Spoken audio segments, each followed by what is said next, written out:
Hello, welcome everyone. We are live from the YouTube space in Los Angeles. I'm Georgia. Hi, I'm Corey. And you are watching SoulPancake's World Humanitarian Day live stream. Hey guys, in honor of World Humanitarian Day, SoulPancake and Kid President, we partnered up with the United Nations. I'd love to show you a little behind the scenes of our visit with them. Can roll that clip. The UN. This is a really big deal. Hello, people of the world. August 19th is World Humanitarian Day. Feels good here. I like it. UN is a group of people trying to make the world better. Hello, how are you? Good to see you. Welcome to the United Nations. This is awesome. What is World Humanitarian Day? Well, basically, it's a day where we try to do two different things. It's about remembering people who have paid the price with their lives for helping others, but it's also celebrating people who continue to do a lot to help others. Tens of millions of people who need our support, and we are doing a lot to help them.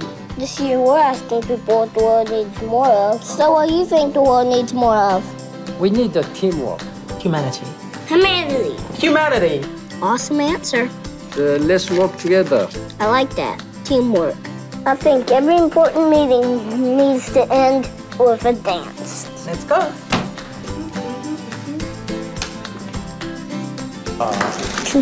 Looks cool. Yeah. Give it over here. Teamwork. Okay. Thank you. You're welcome. We are so happy to be here, you guys. We're going to be streaming live for 3 hours. That means you can stay and watch for the full 3 hours. We have aid workers calling in from all over the world. We've got special performances. We have a lot of fun stuff planned, so thank you so much for tuning in and for being here with us. To begin, we actually have an introduction that was pre-recorded by UN Humanitarian Chief Valerie Amos. So we're going to show a quick clip of that. Well, World Humanitarian Day happens every year. It started because we wanted to commemorate those who lose their lives doing humanitarian work, and because 10 years ago we lost 22 colleagues in a bomb that was directed to the UN in Baghdad. And over the years, what we've sought to do is to use World Humanitarian Day to really raise awareness of what we do and why we do it. And this year, we thought it was important to really turn the words that we all use on a daily basis into action. And we're trying to do something quite different. We're working in partnership with philanthropists, with major companies around the world, but individuals also have a big role to play, because what we're saying is, think about a word that you think the world needs more of. I've chosen humanity, but people have chosen words like water, strength, love, inclusivity. Think about that word, and let's try and use social media to not only raise interest and awareness of what we do, but also to see if we can also raise some much needed funds for the people around the world in some of the countries that have really fallen off the agenda, that we have forgotten, where people still continue to go through some very difficult times. So that's the focus of the campaign. The world needs more. You choose your word. You think about how you can get other people to think about that word and to use that word to essentially raise awareness. World Humanitarian Day is really about not just commemorating, it's about celebrating. It's about celebrating the spirit of humanitarianism around the world. Every little bit that any individual does can make a huge difference. Choose a word and show that you can make a real difference. A big thank you to the aid workers around the world who, many of them, put their lives on the line every day to help those most in need.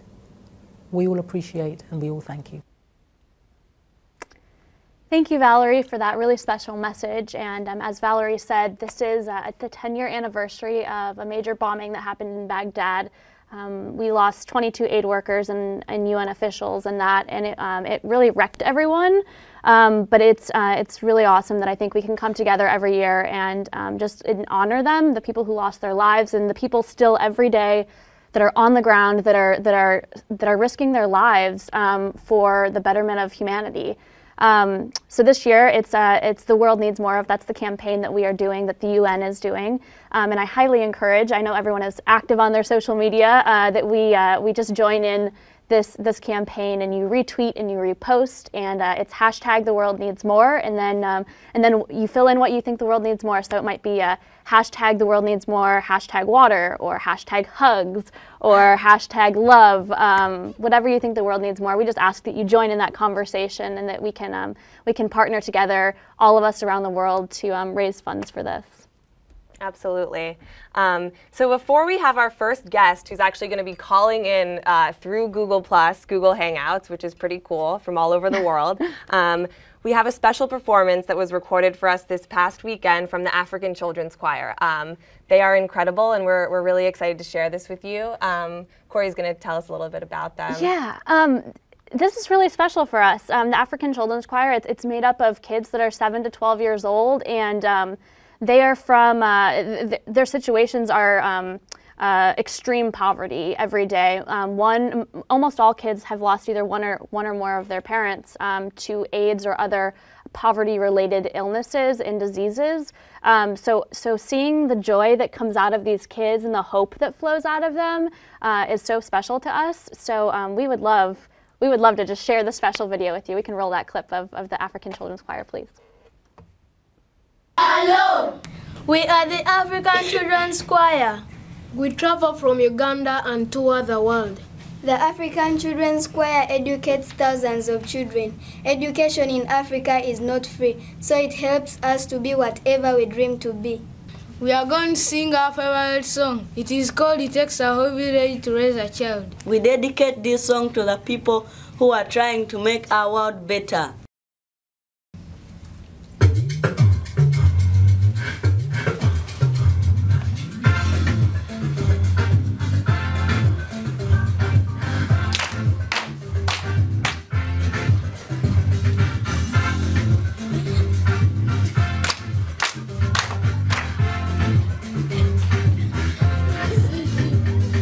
Papa is out in the field.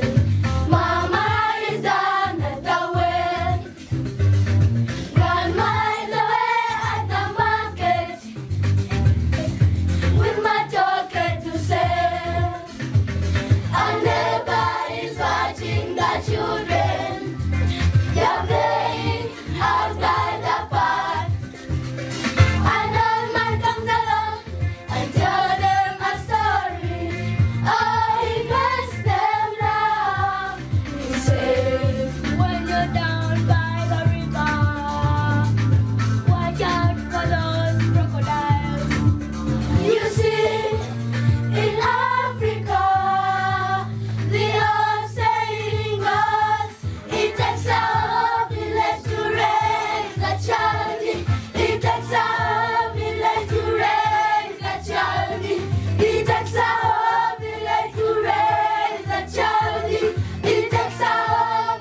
How awesome were they? I can't handle it. That was, oh my gosh. That was just such a reality, like just a reality check for me, and just a kind of a shock. Like, you know, I was saying these kids, they're 7 to 12 years old, they've lost their parents, they're in extreme poverty, but they're singing and they're joyful and there's hope. And I think that that's the amazing part of today, is that yes, we're celebrating a lot of really tough things that are happening in the world. There's a ton of hardships. Like, don't discount that. There's a lot of really terrible, hard things to digest that's happening in the world. But the good news is that there are people that have dedicated their lives to making the world a better place. There are people that are doing stuff that matters, and we get to honor them today. And it's incredible to be part of this conversation, to be bringing light really to the aid workers, the people who risk their lives, who put their lives on the line, and who have chosen this path for themselves.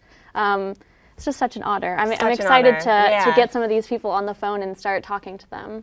Yeah, it's amazing. I think there's something that we can all be doing, you know, like whether we're here in our communities, there's small ways for us to get involved and big ways for us to get involved. So it's just amazing to see the different ways that people celebrate life and celebrate this work. So I think we have our first guest ready on Google Hangout, which is pretty amazing.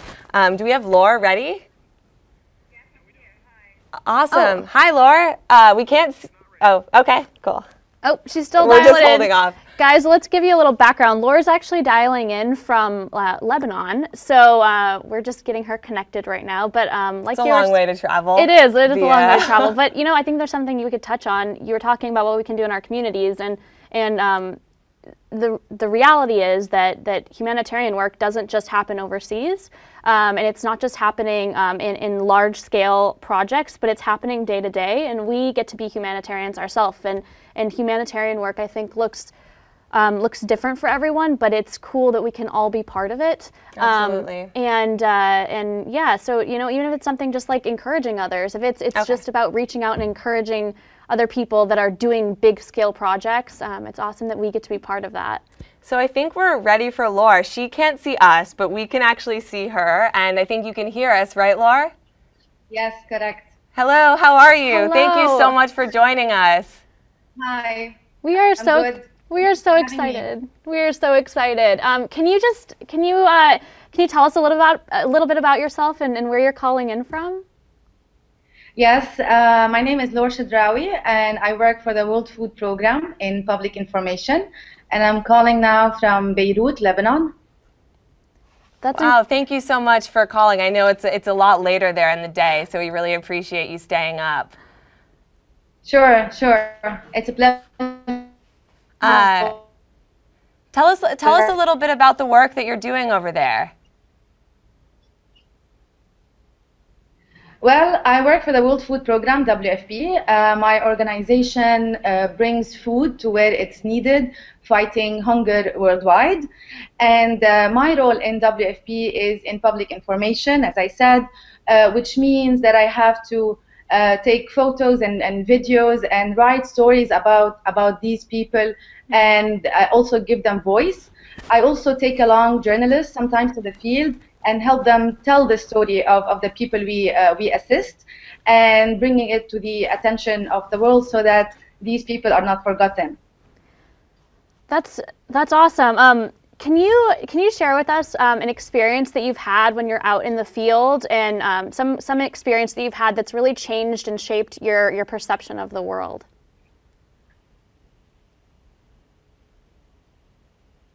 I grew up in Lebanon. This is a country ravaged by a series of wars.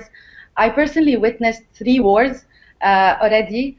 And, you know, during the Israeli war on Lebanon in 2006, and back then I was also working in the humanitarian field, I witnessed families mourning the death of their children killed in this war.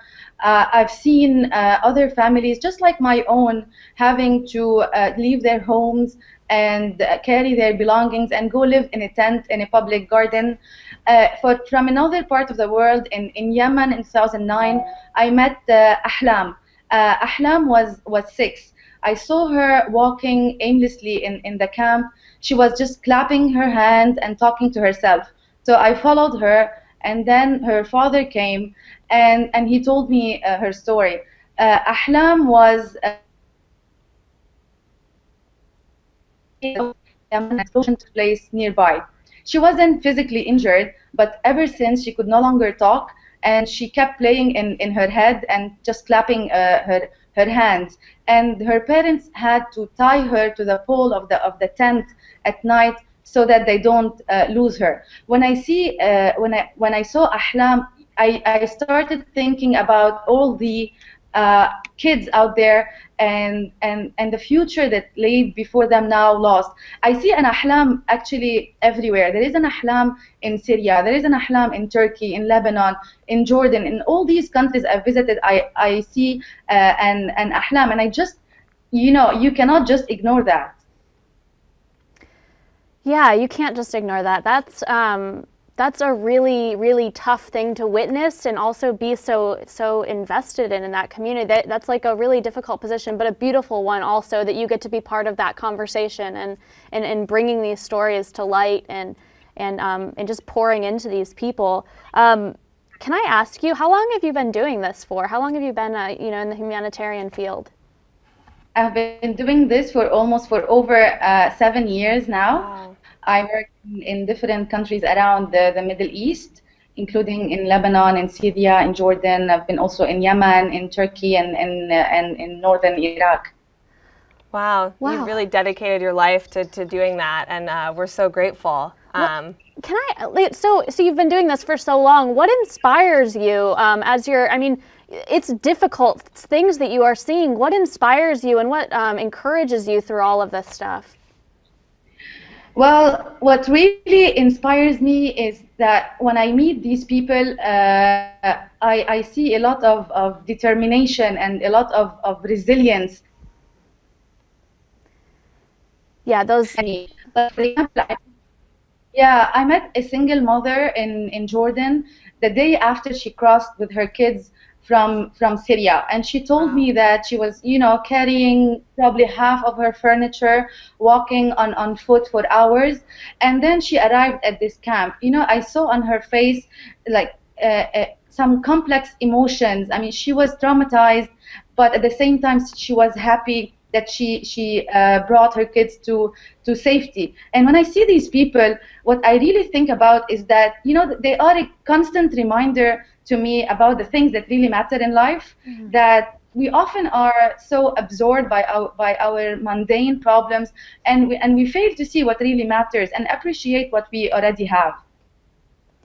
Yeah. It is pretty, it's almost beautiful when people's lives are simplified in some way, because it really does bring to light the most important things. And for you to be able to experience that must just be amazing. We're so honored that you're sharing that with us. Yeah. Today for World Humanitarian Day, we're asking, what do you think the world needs more of? What do you think the world needs more of? Well, I would say the world needs more school meals. And let me tell you why. Please. This is not a simple question. The world needs a lot of things. Needs maybe a little bit more of tolerance, more understanding, more awareness, more social justice. But at the root of all this, the world needs more education. Mm-hmm. And my organization, the World Food Program, helps achieve that by ensuring that the kids are where they have to be in classrooms. Often we are not aware that in some parts of the world, there are families who have to make the difficult decision between sending their kids to school or sending them to work so that they can feed them. Through the school meals or the around the world, WFP makes sure that the kids remain in schools and that their parents don't have to make this tough choice. And we have this school meal in many forms. It can come in the form of a breakfast meal or lunch meal, or even nutritious snacks, like we have in Jordan, for example, in Za'atari camp, where I was also based for over a year. And there we are giving every kid in attending school every day a nutritious snack in the form of date bars. As simple as they are, these date bars, first children enjoy them, and this is one way of ensuring that there is no dropout from schools, that we encourage attendance, but also breaking the whole cycle of child exploitation and hunger. So I would say, in a nutshell, the world needs more school meals. I think we actually have a.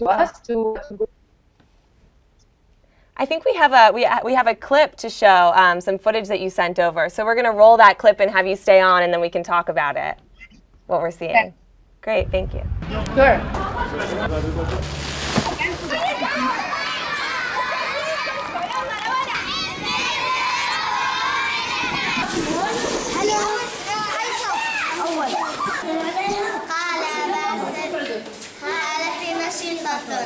تصنع من الصوف ثوبا وأصبح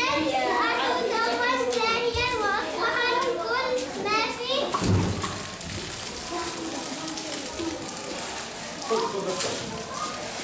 ما فيه أحمد وصول لا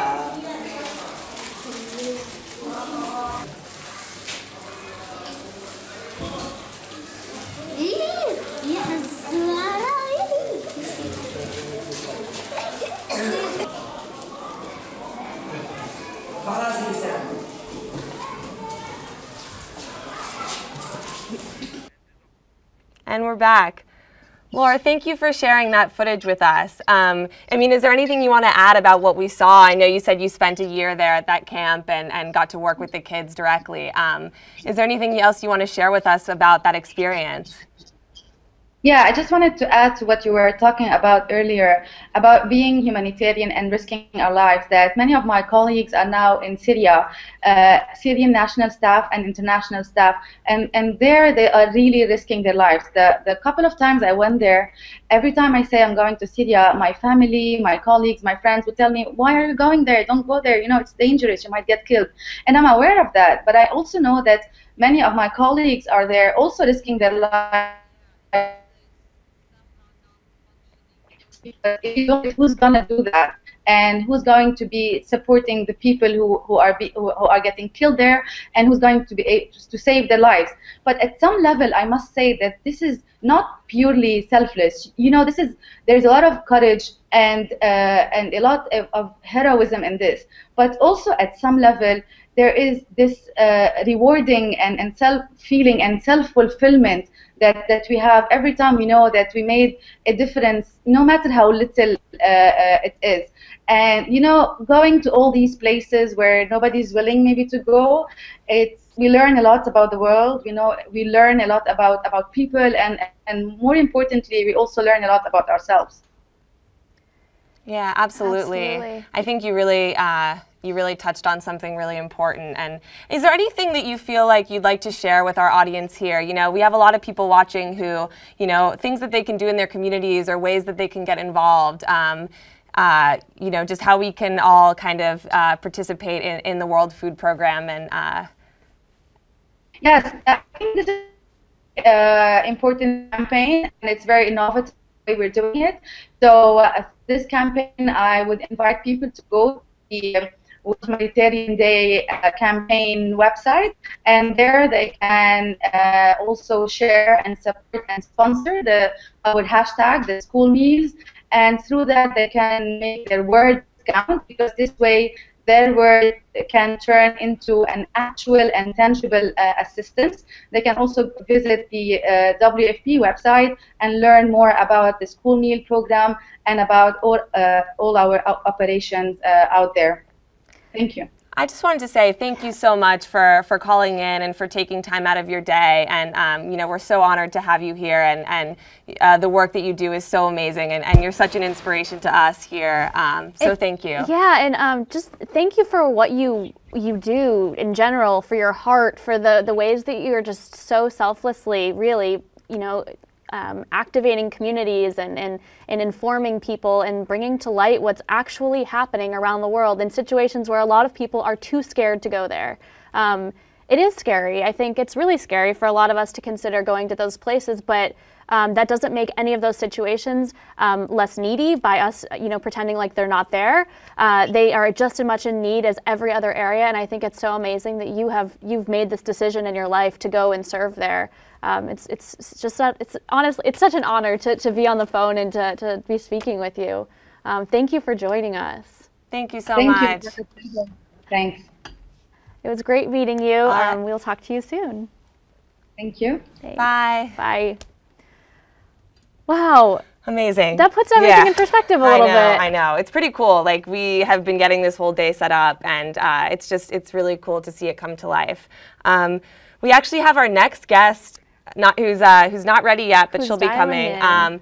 But it's pretty awesome. I mean, I think just to hear directly from these folks that are really there and really working and you know, like we see in our communities, we always see the needs in our communities, and the needs in our communities are huge. Like, every place needs something. But to see the needs of another community that we would normally not know about made accessible through things like Google Hangouts and through social media, and it's so awesome that we get to be part of this conversation with them over there. Yeah. You know, that's not something that wasn't available, you know, a few years ago, and it's awesome that all of you viewers, you're all part of this conversation, and you're hearing what the needs are. So yes, you can activate in your community, but you can also activate by retweeting and reposting. We'd very much encourage you to do a hashtag the world needs more, hashtag school meals. And by doing that, that's going to activate the donors and the sponsors and the philanthropists and the organizations who are sponsoring that word. They're going to turn that into dollars. So every time that you tweet it, every time that you send a text about it, every time that you Facebook post about it, all of that is going to raise money and in turn help Laura and her work. Help Laura. Like, directly. You've seen the face of the person who's on the ground there, who's doing the work. So awesome that we can be part of that conversation. Yeah. That's just awesome. Yeah, I'm honestly just in shock still that technology is allowing this accessibility. You know, there's something to be said. Like, a lot of people are like, get off your phones, you know, stay away from technology. Like, you need to like remove yourself from Instagram or whatever it is, which is hard to do. But it's awesome that we are part of this conversation that is using technology in a really positive way. And I think that's something for all of us to learn too, that all of these tools that we have available to us, that we have an opportunity to use these tools in a positive way to make positive change in the world. Yeah. And it's so cool that we're in the studio, that we have the support of everyone who's joining in this conversation. Yeah, and the UN has really done an amazing job helping us get all of these aid workers from all over the world and coordinating with them. And I think the campaign they're doing this year, as Corey said, is particularly important because for those reasons. You know, using social media and something that's so natural to us to spread these messages. And there's so many stories that we're going to hear from today, and everyone, you know, in this hangout is incredible. We have people here from the U.S. joining us, people from all over the world. So I hope you guys will, you know, stay tuned, hang out with us, you know, see the performances. There's just so much good work going on, and I think it's amazing to have a day where we can really honor the lives of humanitarians all around the world. So we're still waiting on our next guest, Sarah, but yeah. Sarah is going to be dialing in from Iraq, I believe. We have, why is this, like, just is blowing my mind that these people from around the world, they're all joining in this conversation. It's so cool. So what do you think, what's your word, Corey? I don't think I've asked you yet. What do you think the world needs more of? We've heard KPs, we've heard Laura's. You know, I think there's so many things the world needs. There's so many. But at the root of it, I think we need like a selfless love. I think that the world needs, the world needs more love. Hashtag love. That's so easy to say, but what does that really mean is something that's totally different. We need to like love people because they're people, and not because it's going to do something for us, but just because people need love and people deserve love. And there are people around the world who don't get love, and we have an opportunity to do that. So what I think that the world needs more of is this like unconditional selfless love that we are handing out, you know, in paper bags, and we're handing out in water bottles, or we're handing out in, you know, cash donations, whatever it is. Like, we can love on our neighborhoods and we can love on the world very easily through programs like this or through like local organizations. So I think that the world needs more love. I think that's a great one.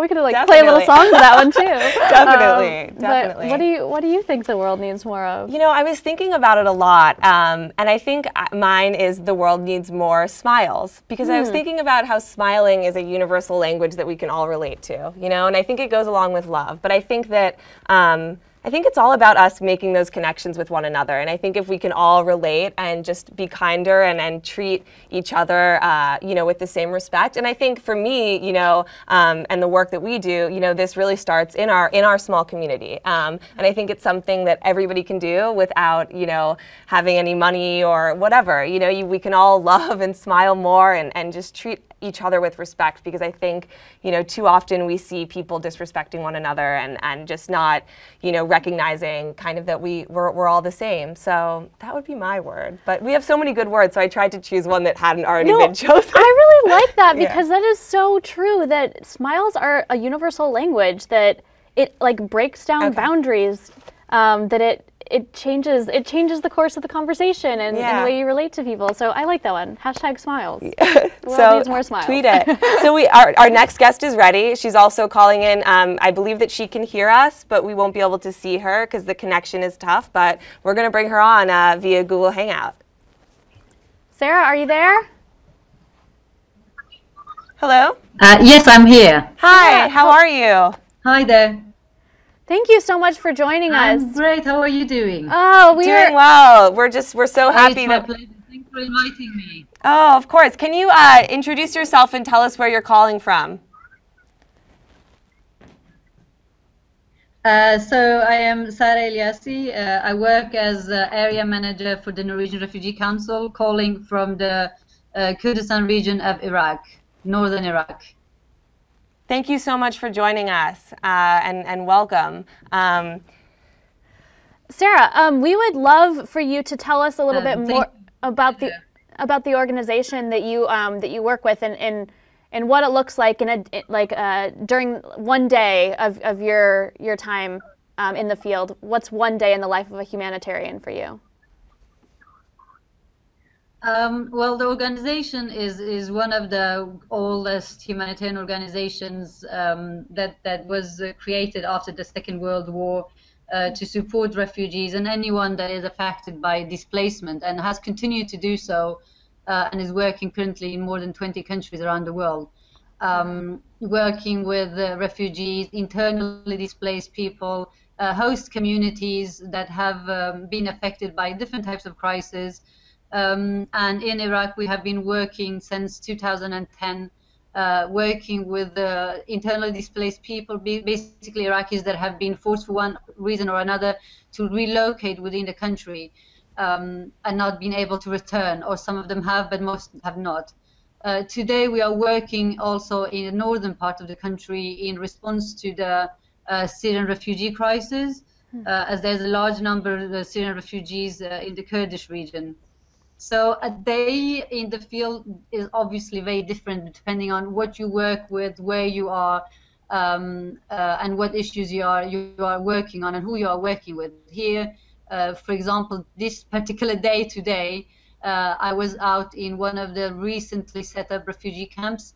As you might have heard, just since Thursday, more than 15,000 Syrian refugees have entered Kurdistan region, so it's a massive influx and has taken everyone by surprise. And several camps have been quickly set up. So today I was in one of the camps that within 3 days has now a 6,000 refugee population. Wow. And we were out there doing a rapid assessment, rapid education assessment and need assessment for the children. That's really incredible that you are right there and part of that, and that must be very intense. And I mean, I'm really amazed at how quickly you guys can activate your community into taking action and supporting them. You see the needs of the kids. You see this influx of people come in. You see the needs of this community. Can you share what you think the world needs more of?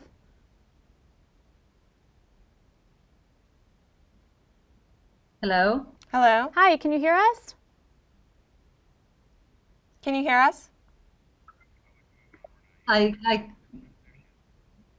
Sorry, I cannot hear you well. It's breaking up right now. Oh, yeah, no problem. We were just, Corey was just saying that, yeah, you can. Do you have a word for us, what the world needs more of? Absolutely. I mean, there are multiple words, and all of them are extremely valuable because they cover different aspects of life and what our well-being. But I do think that protection is a key word, simply because it brings so many other issues under its umbrella. So for me, protect the world definitely needs more protection. It's based on an effort to make people feel more safe. It derives from the notion of human right, which is something that we have universally agreed on, that certain rights are central to maintaining and protecting human dignity, to promote the well-being of individuals, of families, of communities. So for me, protection is definitely something that we need more in the world. Can I ask just specifically, what type of protection is it that the community responds to most?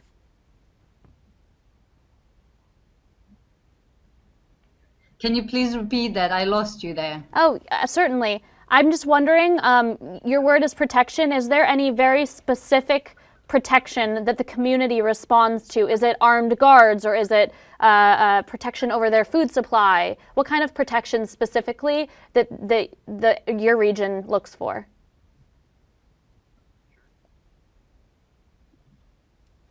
So I heard about half of your question, and I will try to answer it and hope the rest of it comes in as well. Thank you. I know the connection's been... Of course, there are different definitions. There are different definitions and there are different meanings. At least people attach different meaning to protection, and it's certainly not necessarily armed guards we are talking about. On the contrary, we're talking about all of the support systems that are around an individual, and then that make them feel either protected from threats, that the threats don't exist, or that they have resilience and the capacity to resist and neutralize the threats. To be very concrete is when you go to a camp, as I did today, and you see large number of families with small and bigger children, and in a situation that is, for example, chaotic, a large number of refugees have come in. There are multiple risks for a child. For example, it can be everything that a child can fall in a well that is being built, up to situations where the parents are, for example, traumatized and cannot take care of the children. It can be that the children are in a camp for months and they don't have access to any recreational activity, so that they can kind of distance themselves from the trauma or deal with the trauma that they have experienced. So there are multiple ways where protection comes in. It simply is about the individual to feel safe from a physical as well as psychological point of view. Wow. Thank you for explaining that, because like you were saying, protection has a lot of different meanings, and we see protection in one way, but the reality of it might be very different. So thank you for explaining that. How long, can I ask how long you've been working in the field, how long you've been a humanitarian? So once again, the question is breaking up, and I hope that I catch it correctly from the few words that I hear. But I have been working with human rights and development and humanitarian affairs for about 7 years now. Wow. Worked with some of the big organizations, and there are obviously many differences, but there are also some core basic principles to humanitarian work that don't depend on where you work or who you work with. It's just the guiding stars of humanitarian work. How did you decide to make this a life choice? That this is what you're going to do for your life? Well, I to be honest, I don't know if I have made a life choice. I'm just kind of based each time I decide to go on a mission or take on a new job that is in this field of work. It's about that particular job and that particular position. It's not necessarily a life decision. But when you take on a job, you look at what it brings in terms of value, not only for the people that you are working with, but for yourself as well. And I guess I am drawn to this because I have grown up myself in various countries, starting from some of the most war affected to some of the most peaceful countries, and I have seen the spectra of lives that people live through depending on where they simply happen to be born. So I think that there is an attraction in that, but also rather arrogantly, I can say that I just feel like when I am out there, I do a good job, and that's motivating. And as long as I feel that way, and hopefully I'm sensitive to understanding whether those that we are here to support are also feeling that we do a good job, then I will probably continue for a while. But certainly, I don't think that most people make a life choice. It's rather a natural step they take, and then maybe it eventually becomes a life choice without having had much thinking behind it. Yeah. You are such an inspiration to us over here, and thank you so much for calling in and for dealing with the connection. And it's just been really awesome to hear what's going on over there and hear from you directly. And your work is just incredible, and we're so grateful to have you be a part of this. So we just want to wrap it up by reminding everybody that they can do hashtag what the world needs more of and hashtag protection. So please, everyone, tweet and Facebook and send in texts. We wanna rally around this and help raise money. Sarah, thank you so much for joining in. Thank you, and thank for the audience. And please do press the world needs more protection, because that makes a difference to a whole lot of people if we manage to achieve that. Absolutely. Thank you so much. Thank you so much. Have a good evening. Bye. Goodbye. Wow. Just hearing her say that there's this very recent influx of people, it reminds you that this is actively happening. There are things happening around the world all the time. Everyone always needs protection. Everyone always needs these things. That it's particularly now. Yeah. Really amazing. Hashtag the world needs more protection. That's, calling right from the front lines. Again, it's incredible that, we can bring these people in, through technology. We had a little bit of hiccups, but we got to hear from her directly. And I think she touched on some really amazing points about protection and what that means. And also, being a humanitarian and making those choices. I think now we actually have someone who we know pretty well.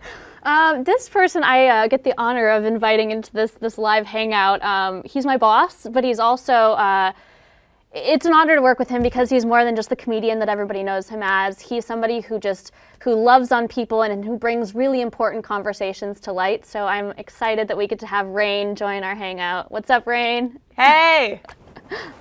Hi. Hey, how are you? Where are you? Where are you? I'm up in Oregon. Wow. That's awesome. Wow. I'm imagining you being with all these trees and all this amazing scenery. Yeah. There's trees out there. I know right now all you can see is my pillow. Yeah. And my big weird hairy face, but there's trees. Look. Look. Nice. Trees. Awesome. Hey, lots and lots of trees. Yes. Rainn, so we're having this chat today. We get to talk to people from all around the world about what the world needs more of. And I know that you have a lot of experience kind of serving and bringing to light things that other areas of the world need more of. So what do you think the world needs more of? So I think that the number one thing the world needs more of is compassion. Because the more compassion that we have for the people that are hurting, the more we'll get off our butts to do stuff. For instance, we have a tremendous amount of compassion for someone in our family, say our parents or our brother or sister or even our cousin that we're close to. And if they're in pain or if they're hurt or they're sick, we're going to go to any end to take care of them and make sure that they're okay. Well, we need to, as a species on this planet, we need to feel that way about everyone on the planet. There's about 1 billion people who go to bed hungry every night. And we need to increase the compassion for those people because to others they are brothers and they are sisters and mothers and fathers and cousins and aunts and uncles. And we need to consider ourselves as members of one human family. I think the idea that humanity is bound by these arbitrary boundaries on maps, and I'm only going to take care of people here in the United States or people in California or people in LA County or people in the Agora Hills or wherever it is that you are is ridiculous. That's an old way of thinking. We're one human species right now. We may not be in complete harmony and alignment, but increasing the compassion for all of our brothers and sisters across this beautiful, hurting planet is the way to go. That's an awesome response, and it really is a reality check for all of us who do so easily show compassion to our immediate family members or Georgia, the people around us, but the world needs more compassion. And I know that you're very actively pouring out that love and compassion for a place that's very dear to your heart. If you'd like to share a little bit more about where you focus a lot of your compassion. Well, my wife and I have been going down to Haiti many times over the last 4 years. It hasn't been a ton of time. It's been when we can. We've been on about 5 times. We started going before the earthquake to visit these schools that are supported by a charity that I work with called the Mona Foundation. And there's a bunch of wonderful schools down there that are local. They're run by Haitians for Haitians, and we give them financial support and administrative support. And we're increasing, what my wife and I are increasing, we're actually launching a program just next week called LIDA, and it's arts and empowerment workshops for adolescent girls. The United Nations has targeted adolescent girls as the most at-risk population, and also the population that benefits the most from education. When you educate adolescent girls, they take that, what they've learned, and they spread it in their communities, and they teach it to their siblings, and if they're doing most of the child rearing in the family or in the community, they're sharing it with the children. If they learn how to read and write, they teach their parents, their brothers and sisters. If they learn medical care, and in this case, arts, why we're teaching the arts to adolescent girls is to give them a voice, to let them understand that they're special, unique, powerful human beings, and they are capable of making a change in their communities. If you just educate a bunch of adolescent girls and just teach them reading, writing, and arithmetic, their self-esteem is so low because of the way that they're treated in the society that they're it's not terribly effective necessarily. So that's getting launched. LIDA, L-I-D-E, excuse me. It means leader in Haitian.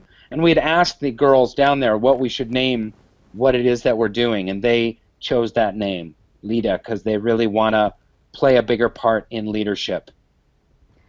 That's incredible. Wow. That's something I'm actually really passionate about, is raising up this next generation of young girls, because they really have the power to change the future. And when we make the choice to educate them and to give them the opportunity for creative output and just sharing and expressing themselves, it really does change their lives and in the course of their area. Georgia, I think that we have a clip, right? We have a clip, actually, of Rainn in Haiti that we posted on SoulPancake last year that I think we'll show. And then if you want to hang out, then we'll come back to you after we roll that clip. Awesome. The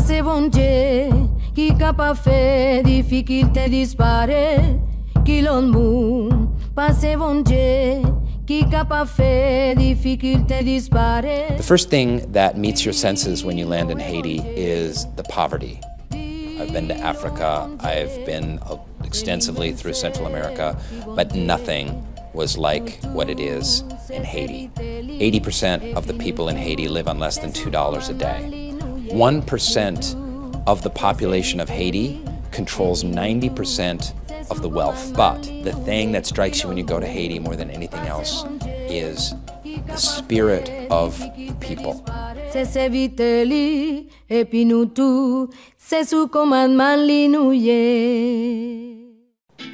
Mona Foundation is an incredible thing. It's not a charity, it's a foundation that helps to support educational initiatives worldwide.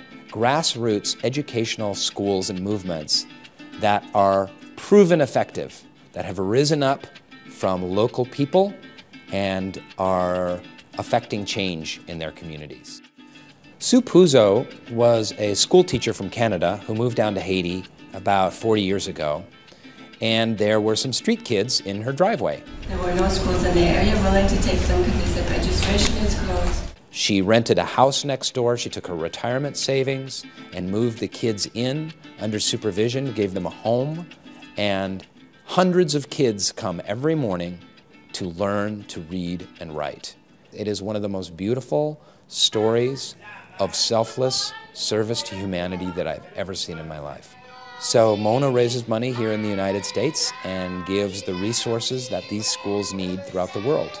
It is a beacon of light and education. An education in Haiti can mean a job can mean a real salary, and a real salary can mean supporting not only yourself, but your family, and not only your family, your immediate family, not only your immediate family, your extended family, and not only your extended family, your village sometimes. Sometimes one person with a job can support a village.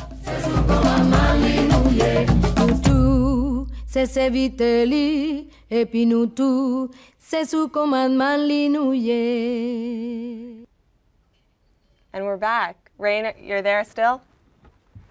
I'm here. Good. So I think the one question I wanted to ask you too is, how do you feel like our audience watching can get involved? What do you think that they can do on a small scale and moving to a larger scale, to do humanitarian work, whether it's in their community or around the world? That is a very good question. I don't really know how to answer it. I will say that it's interesting the United Nations started World Humanitarian Day, especially to honor the humanitarians that are out there in the field that are risking their lives in war zones, in other places of great humanitarian crisis. And there's kidnappings and a lot of crime, and that's very important. But we need to remember that everyone can be a humanitarian. There's no such thing as like a professional humanitarian. In fact, that's what we need to, as human beings, need to rise to, is all being professional humanitarians. No matter what you're doing, if you're a student or you work in a Starbucks or you're an accountant or an auto mechanic or an actor, you can be a humanitarian. You can do various things to make the world a better place.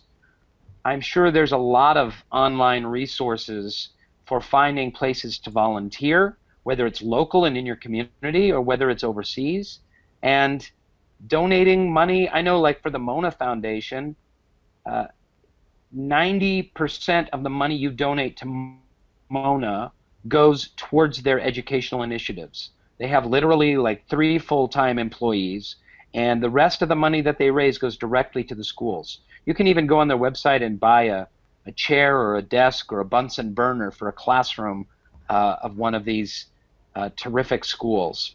And I visited a number of these schools, and the work they do there is astonishing. But we can all get involved, and we should. Maybe do you guys have any ideas of online resources for people who want to get involved?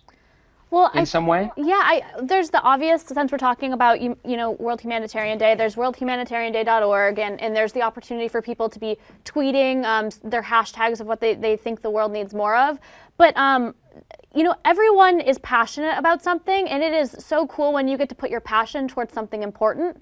So I think that we as humans, it's our responsibility when we want to go serve and we want to help the world, to dive into our passion and to find organizations that are focused on our passion. I think it's awesome that you guys are doing something for the arts and for creativity, because that is something you're super passionate about, and you understand how important it is in your life and in everyone's life. So I think that just for all the viewers out there to dive into their passion and to find a program that is focused on their passion will be most rewarding for themselves and then also for the people on the other end.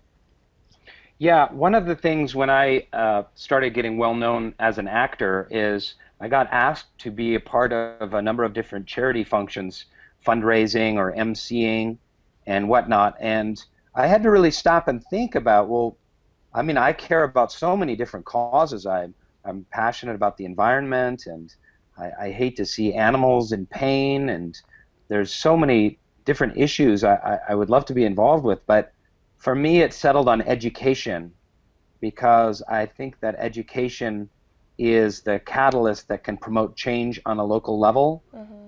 And if you hand Haitians a bunch of free rice and beans, you know, they'll eat for a couple of weeks. But if you give them job training and empowerment and an education, they can work within their village or their community or even their household to advance that household or that community and move it forward, and then they'll share the education that they've received with their children, and the cycle continues and it gets passed on. So for me, I really settled on education as the thing I was the most passionate about. Yeah, I think that's awesome.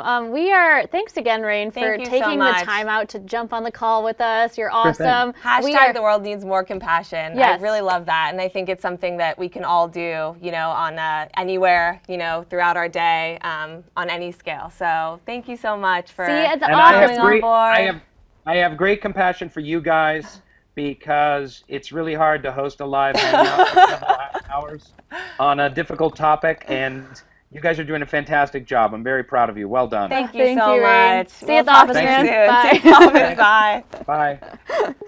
Bye. That was awesome. Thanks, Rainn, for joining us. You know, I love talking to Rainn because people see him as an actor and people see him in this character that he plays, but he is so much more than that. I know. And that's part of just the awesome part of being at SoulPancake, is that we get to explore every aspect of ourselves, and Rainn gets to pour out on us and grow us and educate us and all these different things that are happening that he's passionate about outside of his career. Yep, absolutely. It's awesome. I'm so glad he could join us. Yeah. I think I see our next guest. Oh, man. So excited. Katherine. Hello, can you hear me? Hi. Welcome. Can you introduce how are you guys? We're good, you know, we're good. We're just, this is like all so exciting, and everything's really working out great, so it's awesome. Can you introduce yourself and tell us where you're calling from for the audience? Sure, my name is Katherine Mahoney. I work for the UN Refugee Agency, which is UNHCR, and I'm calling in tonight from Dakar, Senegal. Which is a fun fact of the day, the westernmost part of Africa. That is awesome. I would love, I know that you've been doing humanitarian work for a while. It's not, and that you have experience in different locations. I would love for you to just share with us an experience that you have when you were on the front lines. Wow, sure. I mean, it's kind of tough to sum up one experience. In the past 5 years, I've been in 5 different countries. Wow. In the past year, I've been in 3 different countries and 3 different regions.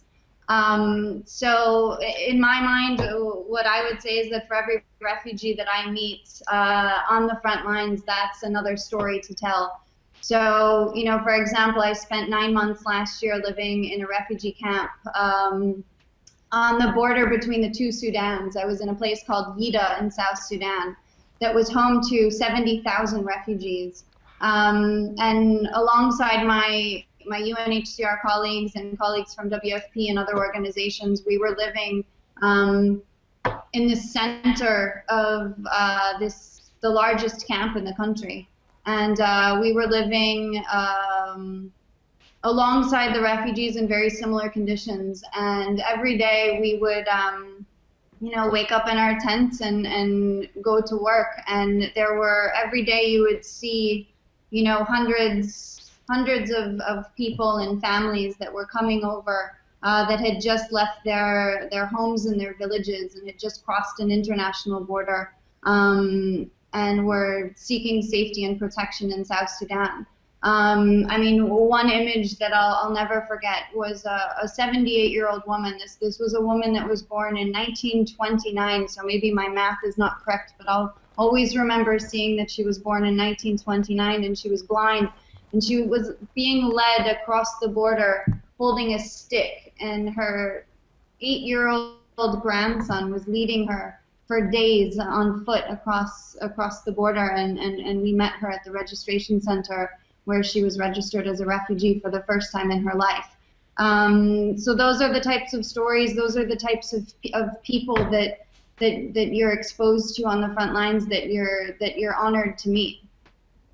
It must be so inspiring to get to meet those people and you know, have them really, you know, be this inspiration throughout your work and everything that you do.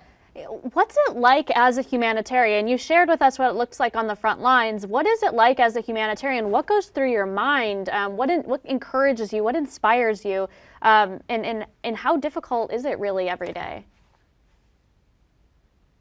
Yeah, I mean, I think that for me, being a humanitarian is two things. It's you know, the first thing is that it's heart-wrenching. I mean, every day you're waking up and you're seeing, you know, people at their most vulnerable. I mean, these are people just like you and me. These are people who have just been forced to flee their homes and their villages and their countries, be it because of war or persecution. Maybe it's because of aerial assault, or it's because, you know, of ground troops encroaching on your village. Whatever the reason, you know, these people have been forced to flee, and they've crossed a border, and they've entered this new question, and they're welcomed by, you know, a crowd of humanitarians, but they're facing this giant question mark, and that giant question mark is their future.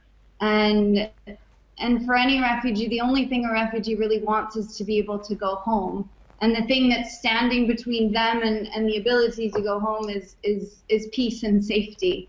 So it's placing, you know, people who have been living normal lives, who have been holding regular jobs, and all of a sudden their lives are just they're uprooted, and now they've you know, in the span of seconds, become some of the most vulnerable people in the world. So by virtue of the fact that we're all human, I mean, this is heart-wrenching, and you never fully become desensitized to what it is to see that on a daily basis. But I guess on the flip side of that, at the same time, you know, you're waking up every morning and you're going to work, and you know that your job is to uphold international law, and your job is to make sure that you're protecting and promoting the rights of these refugees, and making sure that their rights are protected, their rights to protection, and their rights to life-saving assistance like shelter and water and food. And it's your job to do that. So even though you're exposed on a daily basis to some of the most heart-wrenching things that will never become acceptable to you, at the same time, you have a job that makes your heart beat, and you have the, you know, your heart is beating because of the job that you're doing, and for that, as a humanitarian, I feel incredibly grateful every day. That was a beautiful way to say that. So you expressed, you've shared with us what it's like to be a humanitarian and what it looks like for you. You also have seen through the lens of all of these refugees need. So what do you think the world needs more of? I think the world needs more heroes. I love that one. I do too. That's so, you know, it's not what you expect, but man, it is such a reality. The world needs more heroes. Can you, I mean, you see amazing people every day. Who are the heroes that you see in your work? Exactly, yes. Well, I mean, it's like what I said before. I mean, for every refugee that you meet, it's a story to be told, and a story to bear witness to, a story to listen to. So in that same vein, I mean, every refugee that I meet is a hero, but one in particular comes to mind. I actually have his picture here. Oh, wow. I don't know if you can see it. Yeah, we can see it. That's amazing. Ah, that's awesome. Can you tell us a little bit about him? Yeah. That's Jabrella, and Jabrella, I won't give his last name for the sake of his own protection, but Jabrella was my translator when I was living in Gita refugee camp, which is, you know, about 20 kilometers south of the Sudanese border in South Sudan. And Jabrella is a Sudanese refugee. He's from the Nuba Mountains, where, you know, more than 200,000 of his people have been displaced because of a war that is now 2 years in the making. And Jabrella would wake up every day in the camp as a refugee. But by 8 o'clock in the morning, he had put on his hat, and he would come to work as a UN translator. And he was my right-hand man, and he helped me not only to very carefully and very sensitively communicate very difficult stories from the refugees, you know, his family and his friends and his people, but he would also provide very key strategic thoughts and insights on the best way to deliver assistance and the best way to work with refugees. And you know, at the end of the day, whether it was a 10-hour day, a 14-hour day, whether he'd been working for 20 days straight, he would always go back home, walk home to his shelter where he was using his salary to support his family, to support his nieces, to support his nephew, and even to send money back home to Sudan to his ill father who couldn't make it across the border. So, I mean, Jibrella is the definition of a hero. He's what we're talking about when we say the world needs more heroes. But, you know, the one thing I would say is, you know, don't misunderstand me. I'm not trying to say that the world needs more refugees. What I'm saying is that every refugee that you meet is somebody that has survived and thrived in some of the most heart-wrenching and extreme conditions that you can imagine, and it's thanks to their incredible resilience, it's thanks to their creativity that they're able to live in camps and cities across the world, and they're living in dignity.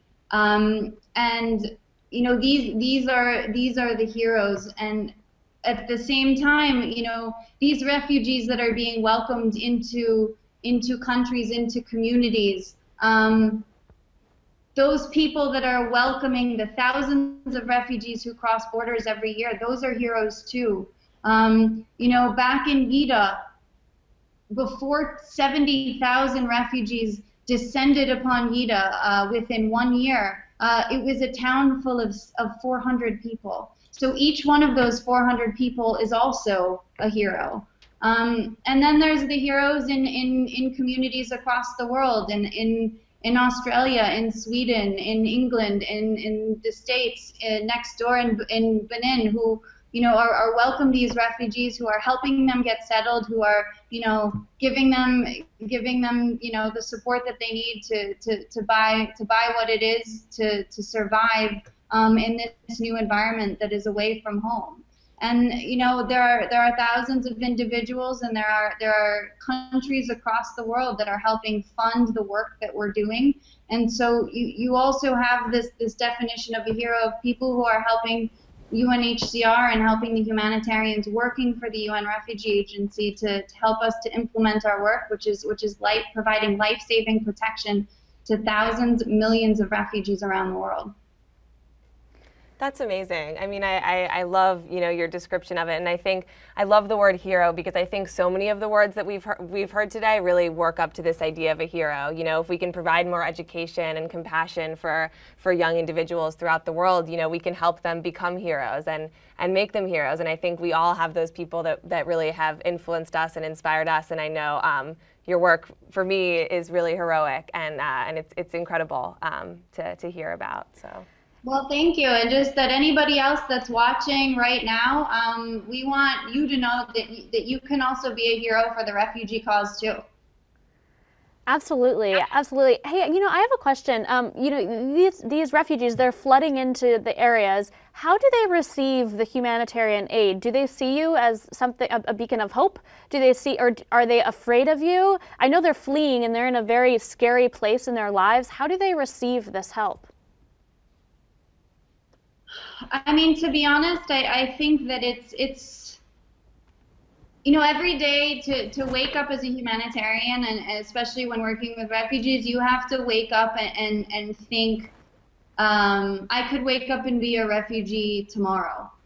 So I can't tell you, I mean, everybody responds differently in this environment, but the bottom line is that these are people that have never before in their lives been exposed to such vulnerability. These are people that were living sustainable, self-reliant, autonomous lives, and within the span of seconds, minutes, hours, days, their lives have been completely turned upside down. And they're now dependent on assistance to survive until they can, you know, get up and stand on their own 2 feet to live more sustainable, you know, self-reliant lives.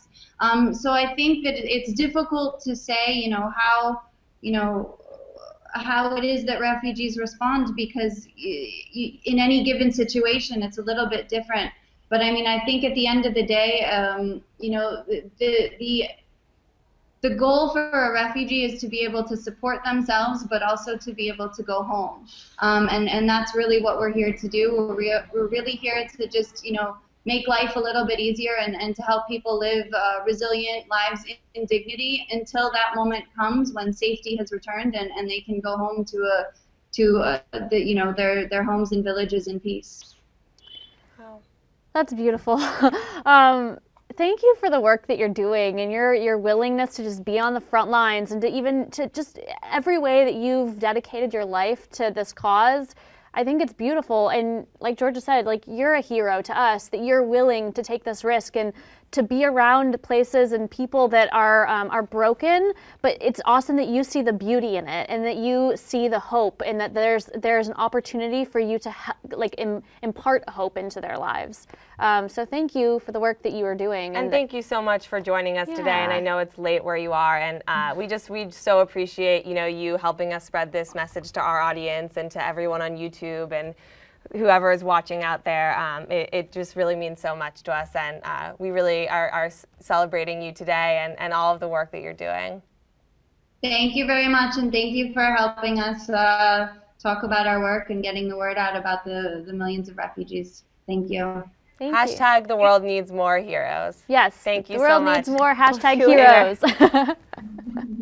Have a good night. Guys. Bye. Wow, it's awesome. How are we so lucky to have these conversations? So much amazing work happening all around the world. It's just so cool to see this come together and to get to hear from so many different sorts of voices. People have amazing words. I hope you guys are out there and that you are tweeting and hashtagging and retweeting your own words and, you know, celebrating the words that you've heard today. You know, we really want to do whatever we can to spread this message via social media. And if you have friends or family that doesn't know about World Humanitarian Day, tell them about it, you know? Tell your hero how much you appreciate them. You know, find that person who inspires you, you know, whether or not they're an aid worker, and let them know today. I think there's so much for us to celebrate and really, just to celebrate today. It kind of goes back to the whole, you know, the good news. These are tough topics. There are hardships, there are struggles, there are real problems that need to be addressed, but there is good news, and the good news is that people have given their lives and are giving their lives every day and involving themselves in refugee work and involving themselves in feeding people who don't have the means to do so themselves. And these people are doing that, and that's the good news, that there's hope, that that people are stepping outside of themselves to make sure that others get what they need. And that was so important for us today. You know, when we decided to do this hangout, I think that so often, you know, we hear about the bad news going on in the world, and I think really getting to meet these individuals, and the stories are heart-wrenching, you know, and what they're talking about is awful, and it's really, really hard to listen to. But I think that celebrating each other and the work is the most important thing. So we have our next guest, which we can see. Nick, can you see us? Hey, Nick. Yeah, I can see you well. How are you? Awesome. Hi. Hello. Hi. Can you just kind of introduce yourself? Tell us where you're located. Sure. My name is Nick Hartman. I'm what's called a Deputy Country Director here at the UN Development Program in Congo, the DRC, Democratic Republic of the Congo, Kinshasa, capital. So if you could just tell everyone watching, what are you doing there? What is your role there? I'm sorry, say again, what are we doing here? Yes. Okay, well, basically, here in the Congo, the UN has a little bit of everything. I mean, if you look at the big things, peacekeeping, humanitarian work, development work, I mean, the Congo is really one of the largest countries in which is one of the largest UN presences in the world. And we cover a whole range of issues, really something that touches upon a whole number of lives of people here in the Congo. Nick, can you see us? Yeah, very well. Wow. Yeah, I can see you well. So the United Nations Development Program, what do they think that the world needs more of? Sure. My name is Nick Hartman. I'm what's called a Deputy Country Director here at the UN Development Program in Congo, the DRC. Can you hear us? Nick? So if you could just tell everyone watching, can you hear us, Nick? Doing there? Nick, what can you hear us? Yeah, I think there's a little bit on the band, and I'm getting two different feeds here. And when Can you're you responding to close me, your live stream window, and then it might help with the conversation? Just because there's a bit of a minute delay, I think, from being live to live stream, so that's probably what we're hearing. And the Congo is really one of the largest countries in which one of the largest UN presences in the world. And we cover a whole range of issues. It's something that touches upon a whole number of lives people here. Nick, are you still Okay, with so us? we're gonna have Nick close his live stream window. Okay, we should be good now. So the United Nations Development Program. So Nick, calling in from the Congo, incredible. I will admit, and this is, maybe I shouldn't even admit this on admit it, camera. it's okay. You know, I had to do some research to figure out where all these people were dialing in from. One, because it's been so long since I've been in school that I kind of forgot the location, but also just to kind of like see on the map, like, these people are spread throughout the world. They are doing work around the world, and you know, we talked to somebody in Syria, we talked to somebody in Lebanon, like, we're talking to somebody in the Congo. Like, they're pieced all over, and they're all doing amazing things. So I hope that we get Nick back on the phone. I know that he is a very active participant in what's happening for the United Nations Development Program. Yeah, no, it really is amazing, and I think for us too, just coming into this day, we really, you know, it's really nice to be able to kind of feel like we're a part of a larger global community. You know, I think we do all live in a bubble. I think it's really easy to do that, and so you know, getting involved with World Humanitarian Day and, you know, appreciating all of these workers, it really, for me, is so inspiring. Just to really start, you know, thinking about the world and the community and how we can really all have compassion throughout the world and for all the work that's being done. And how we can do hashtag smiles, hashtag right? smiles, hashtag heroes, hashtag compassion, we've heard so many good ones today. Hashtag protection. What else have we heard? Hashtag humanity. Valerie Amos, actually. That was the first thing we learned and we heard from today is hashtag humanity. And man, as I say that, how amazing that she took her time out of, she's so busy leading amazing humanitarian efforts and just directing them. And for her to take the time out to speak with us through video and to do the videos with Kid President, it was just such an honor to correspond with somebody who has experienced so many different aspects of humanitarian work and of the world's needs. She's seen so much of it. So it's interesting that that's what she chose, was the world needs more humanity. Yeah, definitely. Oh, Nick, we have Nick back. Nick, are you back? Well, we are working to get Nick back, but I think what you're saying is so cool, and like this whole partnership of the day and the UN, you know, deciding to partner with SoulPancake because, you know, we really do believe in spreading positive messages, and obviously, you know, Kid President has just, you know, he's just does so much for the world, and this journey with the UN has been really incredible and really opened up our eyes to everything that's going on. Hey, Nick. Hi, is that better? Yeah, that's much better. We got you back. Great. Okay, well, there you go. Okay. Welcome back. Hey, so we were just wondering. All right, good to be there. We were just wondering. You know, you work at the United Nations Development Program, and we're wondering what you think the world needs more of. Okay. Well, our line for this event is that the world needs more human development, and you know, others are saying that it needs more humanity. A colleague of yours says it needs more compassion, and you know, we really can't disagree with that. But there's a reason why really we chose human development per se. And I think it goes to the root of what we're trying to achieve. When you talk about humanitarian work, when you talk about what the UN is hoping to achieve in terms of results and changing people's lives, in the past we used to talk about, you know, economic development and raising national incomes, you know, the standard type of measurements. And what we want to do is to really look more at the qualitative aspects of people's lives. Are literacy rates improving? Are people having a better life expectancy? Is health improving? And then you add to that, you know, other indicators, for example, like gross national income and so forth. So as UNDP, we want to look at progress in a wholesome human development type of view. But you know that many actually agree with that. It's nothing really new. It's been going on for over, you know, 2 decades now. But our line is human development, and certainly as an approach that's holistic, we feel that there could be more of that worldwide. So, what I've gathered is that UNDP is a development actor compared to a humanitarian actor. So what's the difference? And if you could just kind of explain what the difference is and then also how they're linked. Sure. Well, you know, at the end of the day, when somebody out in a village hopes to have their life changed because there was some life-threatening event, be it a conflict or a natural disaster, as the UN, we respond as one team, and I think the international community wants to see a response as one team. But ultimately, we all play our respective roles. As you may know, the humanitarians, they've got their hands full with 6 months and 1 year dealing with refugees, dealing with internally displaced persons, and they need to react quickly. You know, some of the previous guests that you've had have outlined very clearly how they are on the front lines dealing with these refugees. On the development side, we try to make a case to the international community is, well, how do we build resilience? How do we make sure that these people whose lives have been changed last week, and we, the UN, as humanitarians, try to make sure that not only are they taken care of for now, but that the same problem won't happen again. Or that a year from now, 5 years from now, that community has the security, has the resilience to be able to withstand future shocks, and that ultimately everything that they do to invest in their livelihoods, this could be in terms of education, health centers, what are they doing in terms of their own education, their own employment? All these things need stability, development, longer-term planning.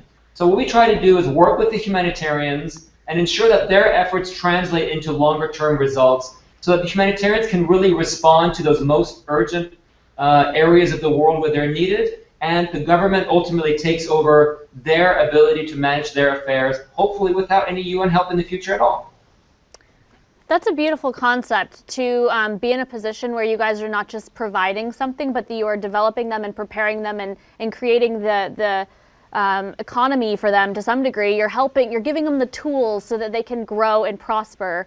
I think that's awesome, and that is something we really do need more human development. And thank you for explaining that and just giving us a kind of a glimpse into what that development role is like in partnership with the United Nations. I think it's one that a lot of people don't know about. Yeah, absolutely. You know, everyone talks about humanitarian work, but this is a really important role and something that we really need moving forward for all of these areas that humanitarian aid is being distributed in. How did you get involved with development work? Like what, yeah, I mean, what's the, you know, what's your, how was your path there? What's your story? Yeah, what's your story? Because I do think it's so important. Well, you know, just like your previous friend from Iraq was mentioning, each person really has their own story. Yeah.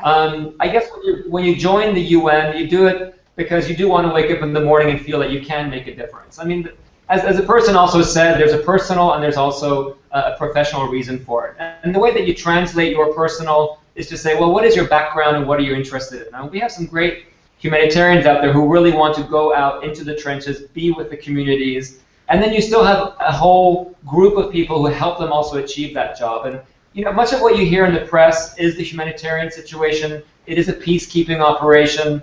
But for myself as an economist, wanting to contribute to the cause, the idea was, well, peacekeeping, that should be 6 months to a year. You don't want, you know, you're hoping that a peace can be maintained. The humanitarian work, that shouldn't be lasting too many years either. People want to get back to normality again. But what's that thing that with the governments and the UN member states, you know, as a UN, we have all these member states and they all share the same Millennium Development Goals, they all have the same ambitions, and you need a mentality and a philosophy to underpin all that. And what I liked about the UNDP was exactly that part, which is the long-term planning, the long-term strategizing, working with member states that ultimately they won't depend on humanitarians or development organizations like ourselves, and they grow into middle income and then eventually high income countries. So that's the ultimate goal. So playing a role as a development, as an economist, actor in that sense. I joined UNDP 19 years ago. Wow. Started off in Guinea-Bissau in West Africa, and spent 2 years as a junior economist working with the national government on how it is that they can make sure that their policies are pro-poor, inclusive, and ultimately contributing to not just national income, but as I was mentioning, all that which is education, and also in terms of health, and all those things that good development and stability ultimately will contribute to. So yeah, the great thing is you get to travel the world, work with many different people. I've been in the Pacific, working with Melanesians, in New York, working with, of course, all our other international staff were based there, and now in the Congo, working with the Congolese, helping them realize their ambitions, again, for the longer term. Wow, thank you so much for coming on today and for sharing your work with us. It's really inspiring, and it's so cool to kind of hear about the difference between the development aspect and the humanitarian work, because I think they are both so important, and I think it's really great for our audience to be able to hear about those roles and the different sorts of ways that they can get involved. Yeah. Thank you so much for dialing in, and I know it's late there. I know, what time is it where you are? Yeah, 10:30 p.m. You're welcome, no problem, but good opportunity, appreciate it. Yeah, thank you so much. Thank you so much. See you Bye. later. Bye, Nick. Good night. That's so crazy. So cool, yeah. It was awesome to hear from somebody who is active in the work of a humanitarian, but in a different way. Yeah. Because the development role is so important, and it's something that we don't really talk about as much, I feel like. And it really, it really takes us to that bigger picture of, really figuring out how to give people sustainable, ways to improve their lives and give them, education and all of the important resources that that he talked about. So I think we have our next guest. Hello. John! What's up, John? Hey, how's it going? How are you? Good. Oh, can you going. Awesome, Care. That's great. I wish I had some coffee right now. I'm not gonna lie. We are making us jealous. Yeah. Can you introduce yourself for the audience and let them know where you're calling from? Sure. My name's John Davis. I'm the country director for CARE International in Madagascar. CARE is a leading humanitarian NGO that works in over 70 countries around the world. It was founded in 1945, rebuilding Europe after the Second World War. And here in Madagascar, Madagascar is in the Western Indian Ocean, about 20 million people, the world's fourth largest island. It's a really beautiful place with a lot of cultural richness, but it's plagued by poverty and frequently subject to natural disasters such as cyclones, floods, drought. So in CARE Madagascar, we do a lot of emergency response, focusing on cyclones and floods.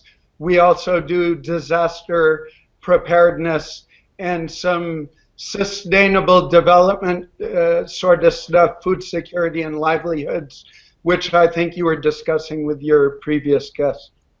Yeah. Wow. That's really interesting. Can you kind of tell us what a day is like for you there? If that's your role, if that's CARE's role there, like what is a day in the life of a humanitarian aid worker for you? Sure.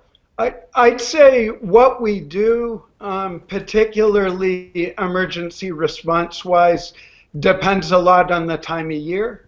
Mm-hmm. Most cyclones hit between January and April, but this is actually becoming less predictable because of climate change. So every year, several cyclone systems threaten Madagascar, and every year we respond to at least one cyclone in which there's a severe human impact. In 2013, we responded to and are still responding to damage, particularly to agricultural and livelihoods after Cyclone Haruna. So talking about what a day in the life of a humanitarian worker is like, well, during the cyclone season, if there's a cyclone on the horizon, things move really quickly and there's a lot to do in a short period of time. For example, before the cyclone hits, at the national level, we have to inform staff in the field, inform partners, make sure that the communities know and are warned, inform the authorities of what we're doing, track progress of the cyclone, inform CARE headquarters and offices around the world of what's happening, what we're doing, what support we might need, inform donors and media outlets, and now I'll inform at SoulPancake in the future, that there's a high likelihood of impending humanitarian need. So then just working to get things ready, contracting with the helicopter company to do an overflight evaluation after the cyclone hits, making sure plans are in place to get food out to the communities most need, non-food items like hygiene kits, kitchen utensils, emergency shelter in the form of plastic sheeting. So things happen really fast, and it requires a lot of teamwork. At the same time, in field offices near the Hangout audio, we're hearing it. Are you okay? Oh yeah, sorry, I was just hearing something else in my ear. Sorry about that.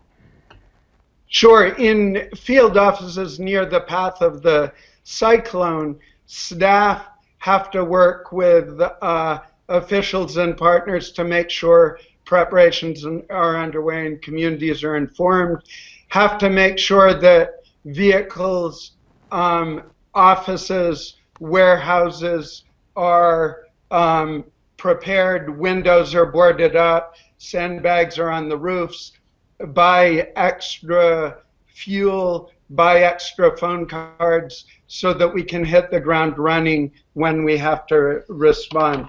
And then staff are doing all this, and they have to take care of their families' needs, make sure that they have sufficient provisions for their family, make sure their families are in a safe place. And then basically everybody settles down and tries to get in a safe place and waits for the cyclone to pass. And then once the cyclone hits,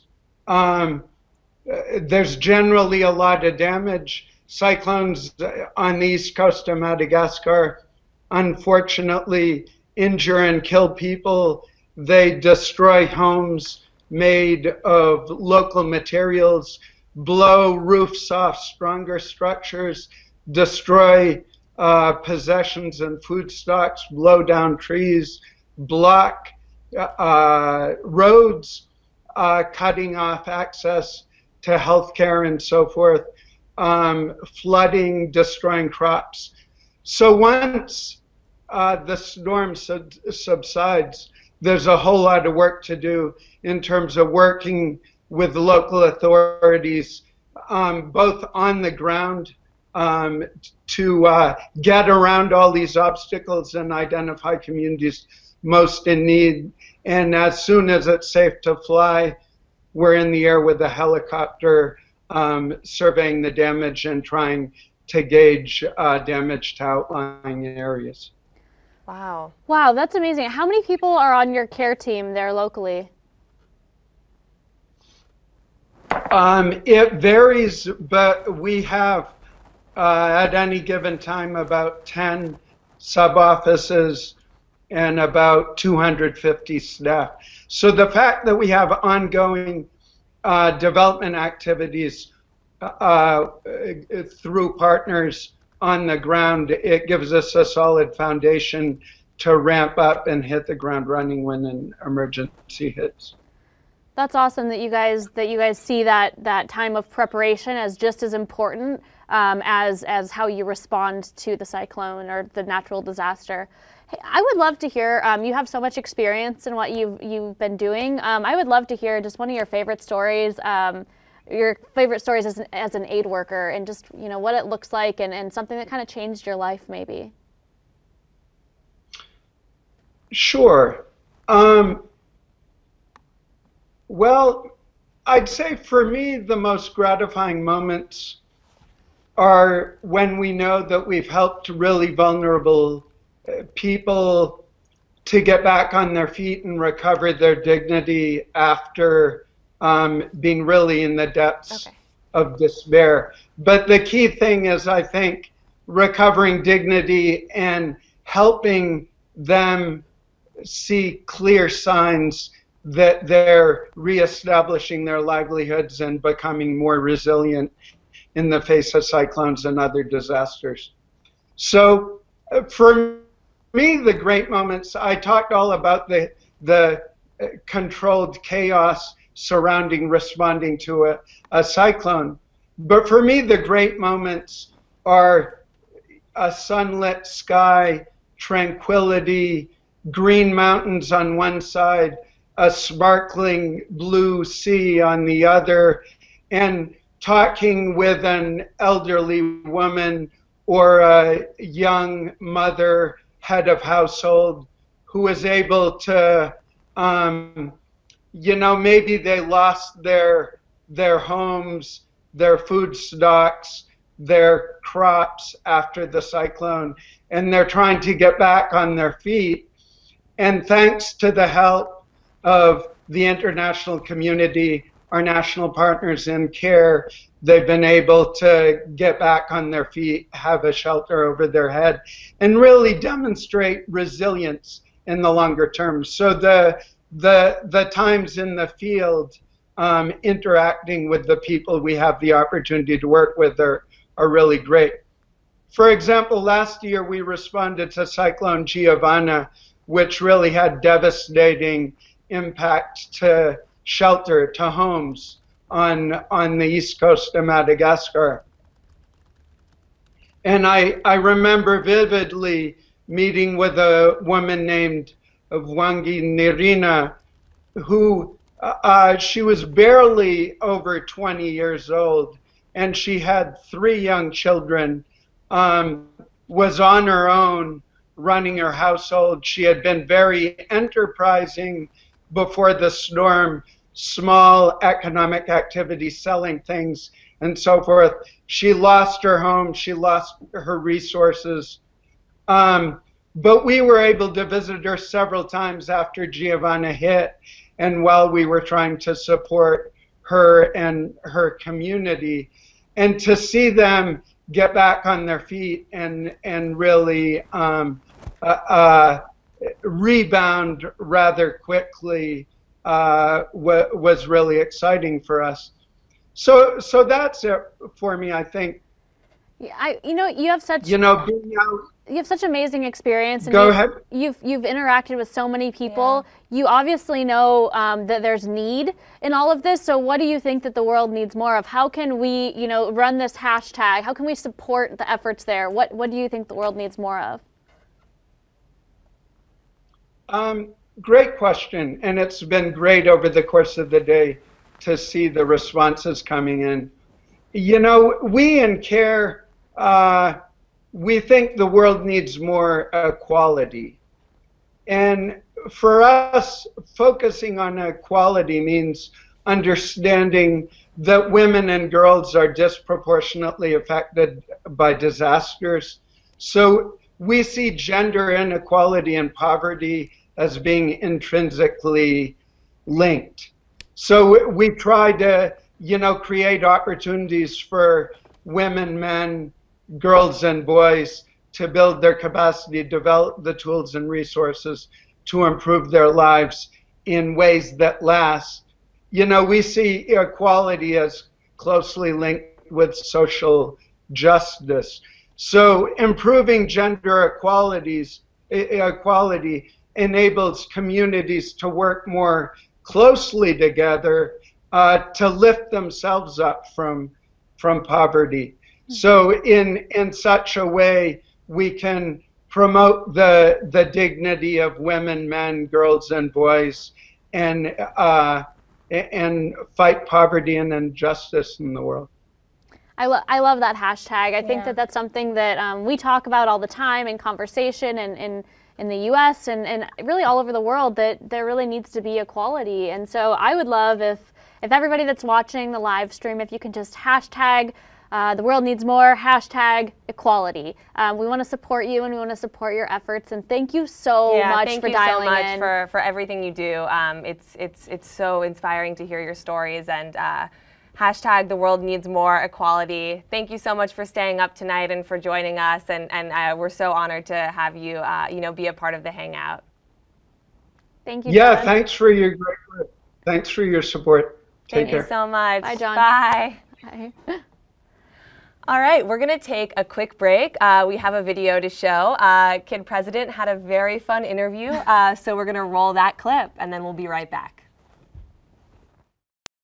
Hello, everybody. I'm going to talk to someone who's really special who lives in India.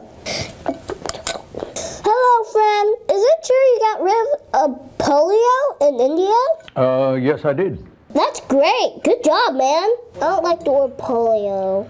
Well, you know, neither do I.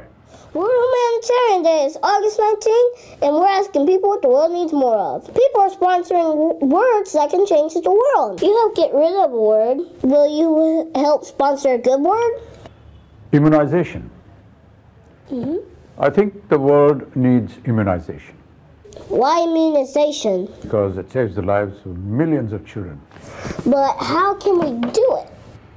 I've met with parents, caregivers, and communities, and what has resonated most with people, and also personally for me, is how simple polio immunization is. Just 2 drops of oral polio vaccine can prevent polio and lifelong disability in a child. So every child must survive and thrive, and for that the world needs more immunization. Thanks for helping kids all around the world, man. Thank you. Stay tuned for more Humanitarian Day.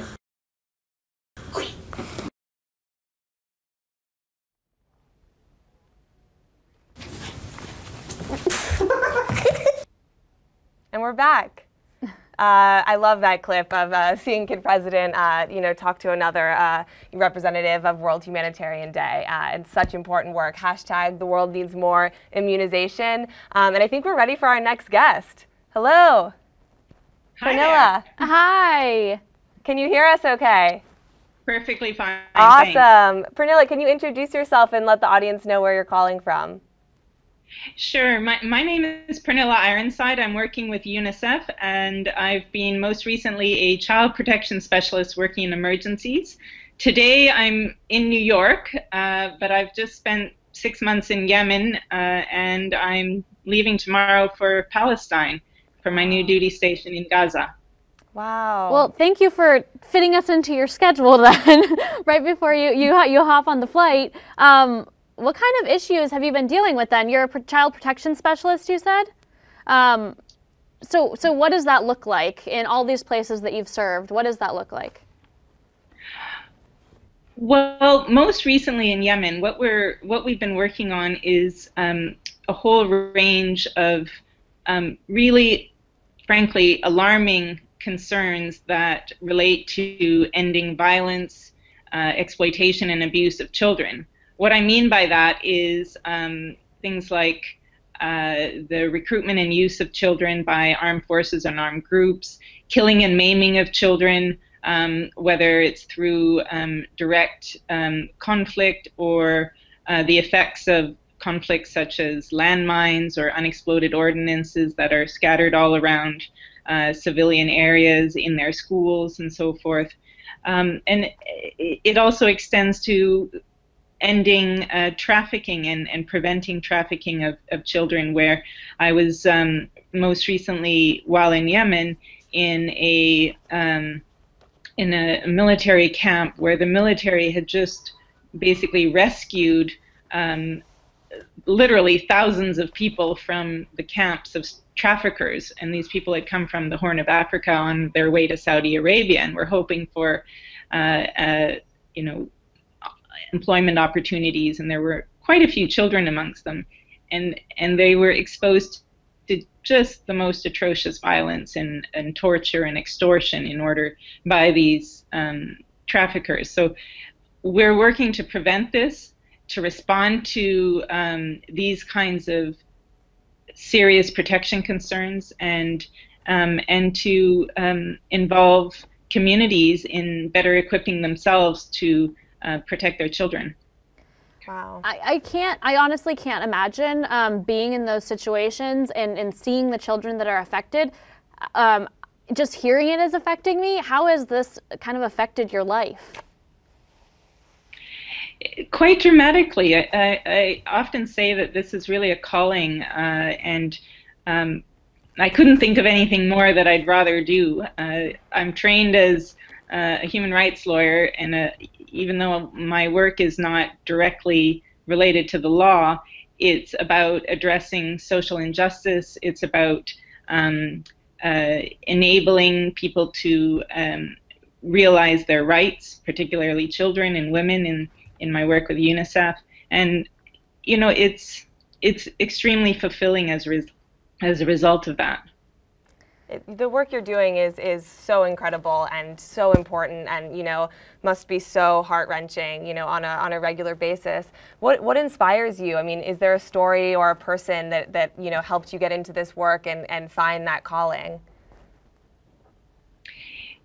It wasn't so much a person, but it was this desire to work on issues of social justice that really drove me towards working particularly on children's issues. Children are truly the most vulnerable persons in society, and you know, we can all dedicate ourselves more to helping children be safe, to be happy and healthy, and have access to all of the rights that they are entitled to. I think my first assignment in Eastern DRC, where I spent 4 years, it was life-changing in the sense that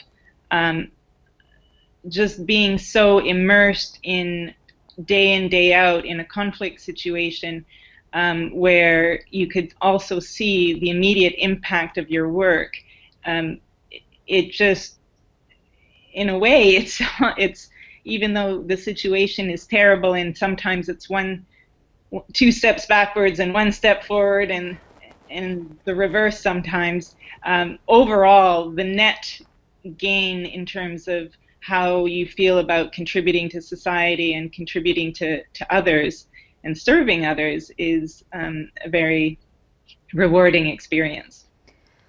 With everything you've done and with all the years that you've served, is there a particular achievement that you feel like you would like to share, something that you're really proud of that you've seen happen through your work? I've been fortunate to have many opportunities to see just amazing results that have emerged from a collective work with UNICEF, but also working with really important partners and government. Several things come to mind. For example, in Eastern Congo, I was involved in helping to negotiate the release and then support the process of care and reintegration for several thousand children who'd been associated with various rebel or armed groups. Wow. In Eastern Congo. In Yemen, it was just an amazing feeling when I went and I met with these kids who had been trafficked from the Horn of Africa, and after their ordeal, they'd actually been stuck in Yemen for upwards of 5 months.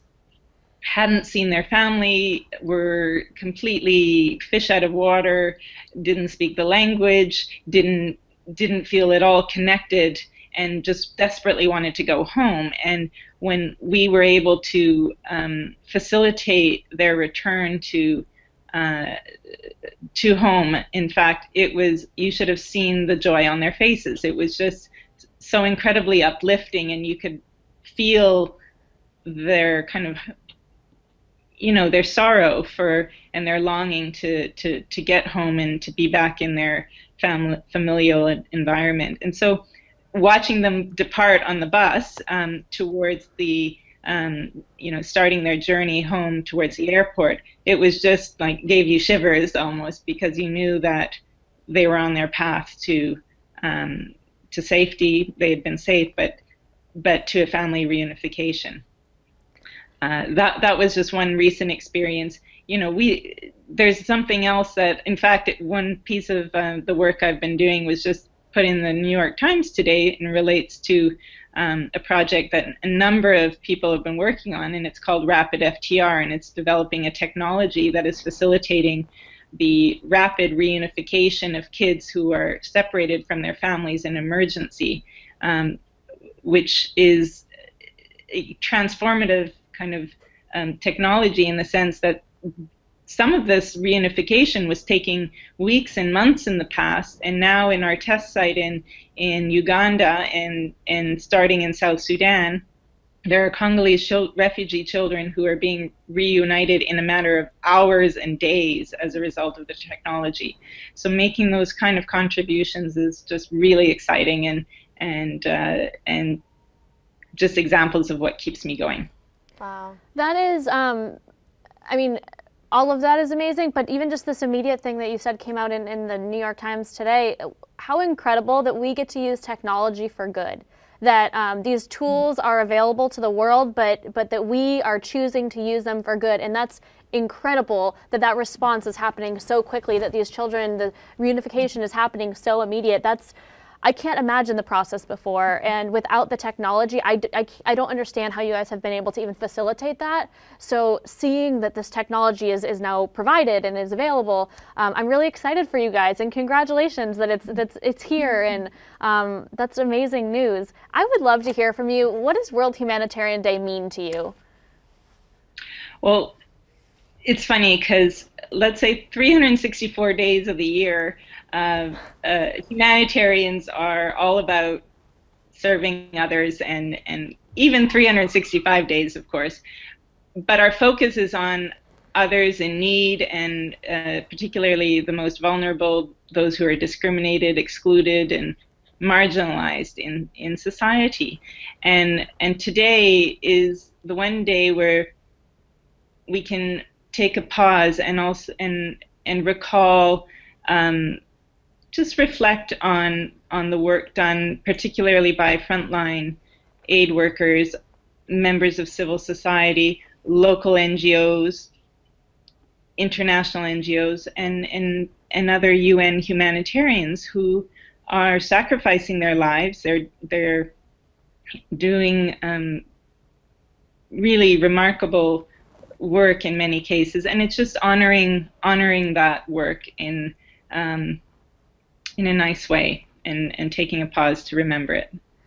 Most of us have known colleagues who have died in the line of duty, and oftentimes it's not because of a terrorist plot or some kind, although in certain cases it is, but it's most of the time it's because of traffic fatalities, airplane crashes in the case of colleagues that I knew, road accidents, because they are working in remote and poorly serviced areas. Wow. So it's a time to reflect and to honor their work. That's how we feel about it too, that this is a time to step back and pause. I'm glad that you guys are kind of pausing and really understanding how important and how honored we are to have this conversation and the celebration with you guys, because you really are the people who have put yourselves forward and who are willing to take the risk. You're being courageous. You're doing things that a lot of people might think about doing but are too afraid to take action on, which actually, now that I say that out loud, that was one of your words, right? That's your... Yes, that is so weird. I didn't mean to do that, but I guess we'll segue into that. You guys think the world needs more action. Can you just kind of talk about that? Action is where it's at. There is no space in this world for passivity or standing by when we see social injustices, when whether it's in our own neighborhood or it's across the world. We have to be part of. We are all part of this broader world, and there are things that we can do in many ways. Whether it's at our local community level, the municipal level, more at a regional or a national level, and it's that inspiration that kind of led us to choose the word action for the hashtag. So the world needs more action I love that. I think action for good. Action for good. Action absolutely. for good. That is it. Your work is just so incredible, and what you've dedicated your life to. And I just want to thank you so much for that, and just for sharing your stories with us, and coming to be a part of this hangout. It really means so much for us to hear from you, and hashtag the world needs more action. And I love it. It's safe travels. You're about to embark on this next journey, this next adventure of your life, and our thoughts and our prayers, they are with you, and we're so excited that you're taking action, that you're doing this, and we're supporting you. Thanks so much. It's been fun, guys. Thank you so much. much. See you later. Bye-bye. So now, actually, we have, I mean, this has just been incredible, hearing people from all over the world. For everyone who is still tuning in with us, thank you so much. Stick around. We have our final, I guess, hour now. We have some amazing people lined up. We've got Kid President joining us. And right now, we actually have a live in-studio guest from the YouTube space in LA. So I'm going to bring her on stage. Come on up. Hello. Jessa, what's up? Nice to meet you. I almost high-fived you. That's what we do all the time. We can do it. We love high-fiving. It's so nice to have someone in the flesh. We've been doing all these like video things, which has been incredible, and I'm amazed at. Technology. I know. I know. I mean, the people here at YouTube and on the Google Plus team have just gone to, they've just done it for us, which has been amazing. Thank you for coming. Of course. Thanks for having me. Yeah. So introduce yourself. Tell us about the work that you do. Sure. Well, I work for a group called International Medical Corps. And International Medical Corps is a group that responds to disasters, whether it be natural disaster or conflict. And we provide health care as well as training. We have responded to most of the most major humanitarian crises in the last 30 years. And in those 30 years have worked to train doctors, nurses, government officials, mothers, fathers, children. We have tried to train anybody that we can. Wow, that's a huge span of people that you're affecting, and kind of providing the resources and the tools that they need. Right, and that is our goal, is to create healthier families, to create more resilient communities. How long have you been doing this work for? Like, how did you get involved? Tell us, as we said earlier, your story. And I'd just love to, I know you're in LA right now, but where have you been recently? So my family is actually Kosovar Albanian. And so when I was 13 or 14, my family had immigrated before I was born, but most of my family was still in Kosovo. And as I'm sure you remember, back in the late 90s, it was the last of the Balkan Wars. Yes. And I was leaning over my dad's desk, and he had started up his AOL account, and it was making those funny noises, and "You've got mail" popped Here we up. are now. Yeah. Right. And this picture came up on his email, and there was Albanian writing, and I had just kind of ignored the writing, and there's this picture of this disfigured face, and I laughed. I was like, "Bobby," and Bobby is Albanian for dad. I said, "Bobby, who sent you that picture of a Halloween mask? This isn't Halloween." And he explained to me that this was a photo of a massacre, and the community was trying to get these pictures out there. And in the ensuing months, my family fled, my grandparents fled, my cousins fled, and they ended up in Albania and in Macedonia, where humanitarian workers, very much like I do now, we're there to provide them shelter, we're there to provide them healthcare, we're there to provide them mental health services. And so that's how I was inspired to do the work that I do now. Wow. And since then, I've only been doing this for 5 years. I've started as an intern with International Medical Corps and love them so much that I stuck with it. And I've been to Iraq and Haiti. That's incredible to me. It's also really neat that you kind of have that, maybe not firsthand experience, but you've been, your family has been affected by it. Without a doubt. You know what a refugee is, and that's something that I'm sure really is important as you are able to serve others, to have that perspective. Without a doubt. I mean, I remember going back years later, and my second cousins, which still close cousins, still sleeping in a UN tent, right? Years later.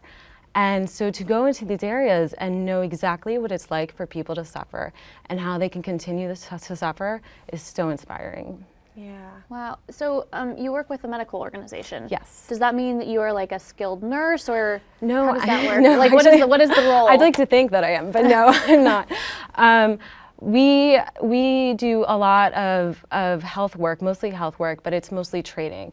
So I'm not the one that's out there training. We have skilled people, oftentimes locals that are teaching their doctors, their nurses, their paramedics, their midwives how to do the work that they need to do. And oftentimes they'll be regional. So for instance, in Iraq, we might have had a Jordanian teacher, right? Right now, Jordanians are doing much of our work in Syria and responding to the Syrian crisis, right? And so a lot of it is regional. International Medical Corps usually doesn't drop doctors and nurses on the ground unless we're doing a training component or if it's a major emergency like Haiti. Wow, that's so interesting. So tell us, if you can, and tell us like an experience that you've had. You said you've been to Haiti. Yes. Tell us about like what it's like to be on the ground there. Yeah. When I was in Haiti, I managed several primary healthcare clinics, and this was these were communities that had been affected by the earthquake, and generally poor communities to begin with, and so had less capacity to rebound and recover. And so I managed primary healthcare clinics where we were able to provide just basic care, vaccines, that sort of thing, but also health education. Into that program, we also incorporated disaster risk reduction, which meant preparing these communities for disasters and creating healthier families so that these families could help themselves in case something else came up, which was very likely, is very likely still. Yeah. And in addition to that, we also did water and sanitation work. And so all of this was brought into one umbrella. And so there was one day when I was in Haiti, and I had just gone to check in on one of the clinics and just to ask the community and make sure that they were getting what they needed and that the doctors and nurses had all of the medicine. And there was one boy, and he was an older teenager. He was part of the Haitian Boy Scouts. And the Haitian Boy Scouts are not like what we think to be Boy Scouts here. They're more like Eagle Scouts. They're above Eagle Scouts. They are older. They are committed to helping their community, usually late teenagers, early 20s. And Pierre, he came to me and he says, Miss Latifi, and he's laughing because in Haitian Creole, Latifi means the little girl. And here I am, just maybe a couple years older than him, and he's giggling, and he says, Miss Latifi, a couple days ago, or a week ago, I went to my community, and I taught my neighbors what to do if they thought somebody in their family had cholera. I taught them to look out to see what the signs of cholera could be. This was right when cholera had hit Haiti. And a few days later, sure enough, one of their children had gotten sick. And this family knew what to do because Pierre had gone and spoken to them about it. And they went to the cholera treatment center, and she was able to get help, and she survived. And he was so excited, and I was so excited. Everybody was so excited, and I'm gonna start crying again. This is incredible. You know, and it's one of those things that that just make every day in the job so much fun, no matter what the challenges are. How awesome, though. It's amazing because you're really empowering them to be able to do this on their own, which I think is so important, you know, like giving people those resources where they can really because I think it goes, you know, it goes so far, right? You know, it gives them that kind of strength and courage and all these words that we've talked about today, you know, it gives them the ability to do that like on their own. I mean, I'm curious, you know, now you're based in Los Angeles here, and one thing that we've been talking a lot about just in lead up to the day is this idea of, you know, we have a wide variety of people watching, you know, and how do you feel like for our audience and people watching, you know, how can they get involved? You know, like what sort of humanitarian work do you feel like people can get involved in and there's so much to do, and part of it is just staying on top of things, reading the news. You know, I know some days it's hard to leave work and to sit down and read the newspaper and see where people are suffering, but to be aware, it's the number one thing you can do. I would recommend that somebody identify what they're most interested in helping in, and perhaps attend a fundraiser or raise awareness. Hashtag, whatever you want to hashtag, right? Just make sure that, I mean, awareness is the #1 thing, because unless we're aware, if we're unaware, we can't do anything, right? If we are aware, it's the first step. So speaking of words and hashtags, what is the word that you think the world needs more of? We need more healthy families. Yeah. I definitely agree with that one. Yeah. Everywhere. Yes, everywhere, right? When you have a healthy family, you have a resilient community. And that could mean, a healthier family means anything. It means that a mother knows how to identify the signs of malnutrition and knows where to seek food or better nutrition when times are tough. It means that parents know how to sterilize water so their children don't get diarrheal diseases. It means a midwife knows how to attend to the most difficult of births when she's in a rural community so that both mother and child survive. It means that doctors and nurses can treat everyday trauma, that they know CPR, which is in some countries, I mean, unheard of. Wow. And all of these things create healthier families. And when you have a healthier family, you have a more resilient community. And in essence, what I want and what International Medical Corps wants is that we don't have to work in these places anymore. We want to be put out of business. And the only way that we can do that is with a resilient community made up of healthier families. Yeah, I love that. That's so amazing. I mean, I think you really, you know, it's your work is so incredible, and it's such an honor to have you here in the flesh. And do you have a trip plan coming up? You know, the other best thing about this job is that you don't know where you're going to next. Wow. There's so much going on, right? All eyes are on Syria.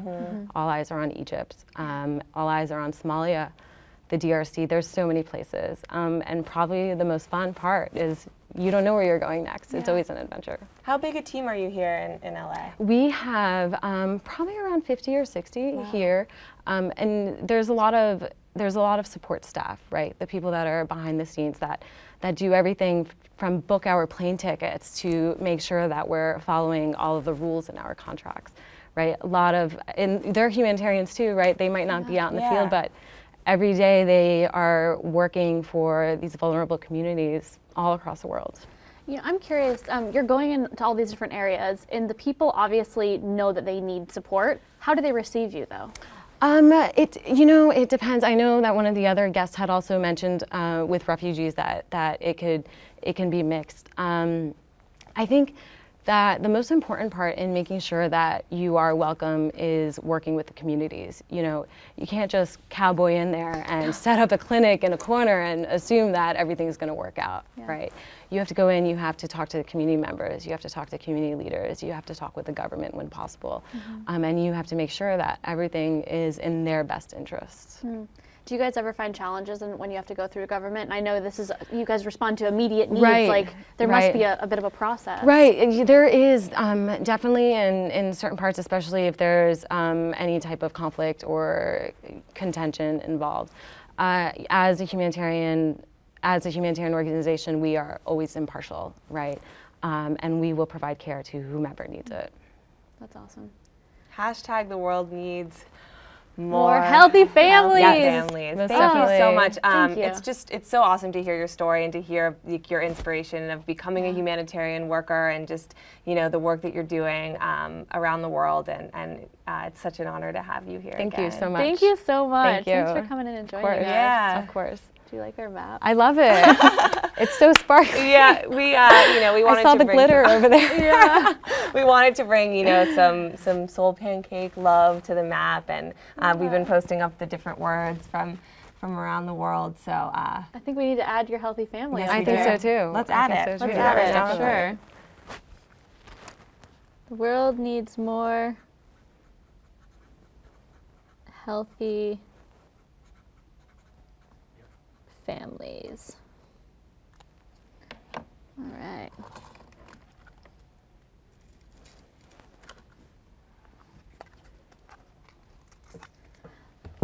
Okay, let's see if I can do this gracefully on camera. We were going to do them in advance, but it's good.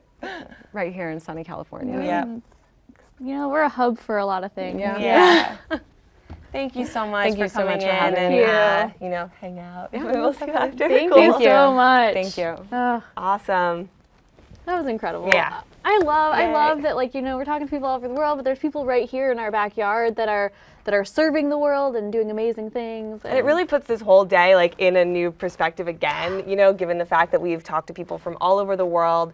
The technology has worked. It's it's amazing. We've had people here in LA. For everybody who's been watching and tuning in, thank you so much. Hashtag the world needs more healthy families. So awesome to have Chessie here. Awesome. We have a really special guest. Everyone's been very special, but particularly in honor of this day, I believe we have a kid president. Oh, almost. He's coming through. We got our can phone ready. I think it's because I didn't have the can phone listening It's probably because he was in school all day, too. School, exactly. School. We're all about education. I think we've covered that. I also see someone on my screen. Hello, friends. Hello. What up? Oh! What up? How's it going? Hey, man. What's up? Don't know. Don't know what's up. Robbie, how was school? Awesome. Awesome. Oh, man, it's so good. Hugging the globe. Oh, loving the world. That's what you do. What's going on, guys? Just hugging the globe. Oh, we're hugging our globe too, definitely. Hey guys, I would love for you to kind of just talk to our audience, and Robbie, tell them what it was like for you when you were at the United Nations. United Nations! Woo! Okay, Brad, you do the honors, talk about United Nations, and now get something to eat. Oh, you just want to leave and get something to eat? We got important stuff to talk about, man. Like what? Like the United Nations, the reason everybody's tuning in right now. It's World Humanitarian Day. Oh, World Humanitarian Day is awesome. Why is it so awesome? Because people have been saving the world and stuff. That's right, yeah. You know, World Humanitarian Day. It was crazy when we got to go to the White House just right before. We were thinking, oh, well, we went to the White House, the end. Like, that'll be it. That was fun. And then the United Nations called, and we were like, the world called us. Okay, we'll help out. Robbie, those are really special faces that you're making for all the humanitarians. Yeah, that's the danger of video calls, because he can just see himself, so that's all he's going to do this whole time. Well, we would, we're super pumped that, you know, you guys have kind of like led this for SoulPancake, that you have taken the reins and you've met some amazing people. You've had some really awesome conversations. Robbie, do you remember any parts of the UN in particular that were like really cool? So any places at the United Nations that you thought were really cool? Every place! Yeah. I also remember a bell there in particular that you really enjoyed. Do you remember the peace bell? Oh, yeah. Trying to get security there on his way, got arrested, yeah. Yeah, I think it was really cool when we were there to see all these gifts from around the world, that it really symbolized the way that all these components, all these people of the world were coming together for this mission and for this one purpose. So we have some awesome guests that you guys are going to help us introduce over the next last hour of our stream. Yeah, we have some really cool friends that we get to show to you. Some people that are doing exactly what today is about, which is being light in some really dark places. And do you want to tell them about Beth and Jeremy? Who was that again? The people that these people watching are about to see. It's Beth Haley and Jeremy Cowart. And Jeremy Cowart is from Full House? Not from Full House. That's later. You're thoroughly confused. Yes. Jeremy. Corey! Hi, Corey's excited to see you, Corey. Hey, Robbie. What's up, KP? Nothing. I haven't seen you in a little bit. Like, what, a couple weeks? What's going on? I'm just chilling, just hugging the globe. Hugging the globe, man. Love it, just loving on the world. That's what you do. That was a pretty cool interview you did with Beyonce. Oh, yeah. Do you want to tell us about your Beyonce experience? How about Beyonce? Beyonce was awesome. Because she's one of the famous singers in the world. What was it like to meet her? I mean, not a lot of people get to say they met Beyonce, much less, I mean, you kissed her. Oh, I saw that. You kissed her lips. No, I wasn't allowed to go near her. They're like, oh, we don't even know who you are. I'm like, I make the videos. Like, we don't care. You kissed her better than I did. What? You are talk, man. Robbie, you're crazy. So I think we have our other hangout ready. So Beth Haley and Jeremy Cowart. Hey. How are you?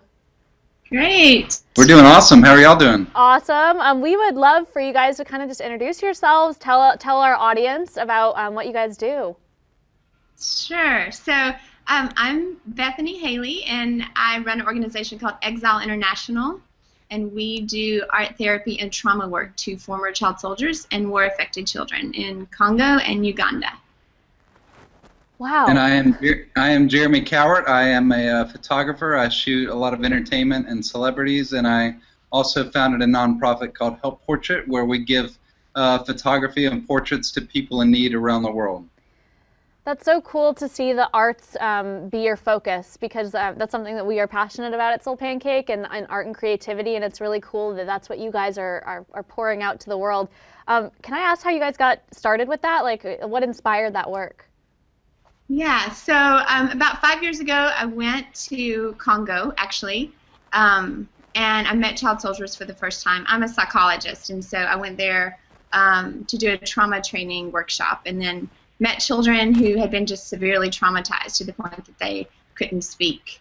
And I came back, and my heart was just really broken for the kids and knew something really had to be done. So I founded the organization, Exile International, and then did some research in Gulu, Uganda, where there were LRA child survivors, and found out about art therapy and music therapy and dance therapy and how that was working for LRA child survivors, and really understood that that was the language of Africa, the arts, and so it really only made sense to enter that into their trauma healing, and it's amazing to see them come to life again. Mm-hmm. That's incredible. I'm personally actually just super passionate about dance therapy, and I understand even in our community here in Los Angeles that is a way for people to communicate when something else is confining and restricting them from communicating, that is a universal language. And I think that's beautiful that that's what this focus is on engaging with the kids in this way. That's incredible. Yeah, I would love to know your inspiration as well. Well, in terms of my nonprofit, Help Portrait, I just, wanted to do something that was different than your usual giving. I feel like everybody should think of more creative ways to help people. We're not all meant to build a well. We're not all meant to do certain things. So being a photographer, I wanted to use my camera to give to people in need. And so I started the thing in Nashville where we gave pictures to people, but then realized it could be a much bigger thing. So I put it on the blog and kind of got it out there, and now we have, we do this in over 80 countries around the world, and it just giving pictures to people in need just gives them a sense of value. They see themselves in a new light. They get their hair and makeup done. It's a day of giving. We print the pictures, so many of them have their first ever photos, and they mail them to their family who they haven't seen in 30 years. I mean, it's just an amazing process to show them their self-worth and how amazing they are. And then Bethany and I collaborated because I'm an artist as well, and I love the idea of just doing art with children as a form of therapy. And so we went over there together and collaborated, and I took over all my tools and taught these kids Photoshop and how to tell their own story through the visual arts, through drawing, through Photoshop, and it's been a really powerful collaboration that we're still working on as we speak. So. That's incredible, and just hearing you actually say that you took PowerPoint over to them. One, I'm like, okay, Corey, you need to step it up, or Photoshop, PowerPoint, hello. Shows you that I am not technology inclined, apparently. But that's the tools that you're providing to them. Like, how incredible that they get to like express themselves and tell stories in that way. Is there like one story in particular for each of you guys that you might be willing to share with us that kind of changed you? Yeah. So for me, the story of Judith really comes to mind, and so the project that we're doing together is called the POSA Project, And in broken Swahili, poza means to heal. And there are 7 children that we are following through the project. And one in particular, her name is Judith. And she was an LRA child survivor. And she was forced to participate in the killing of her mother. And when she first started coming to the peace clubs, that we have the peace clubs every week for the children, and in collaboration with Children of Peace Uganda. And she just couldn't speak without crying because she had so much pain inside of her. Being forced to participate in the killing of her mother, honestly, is just one of a lot of deep wounds that the LRA forced her to participate in.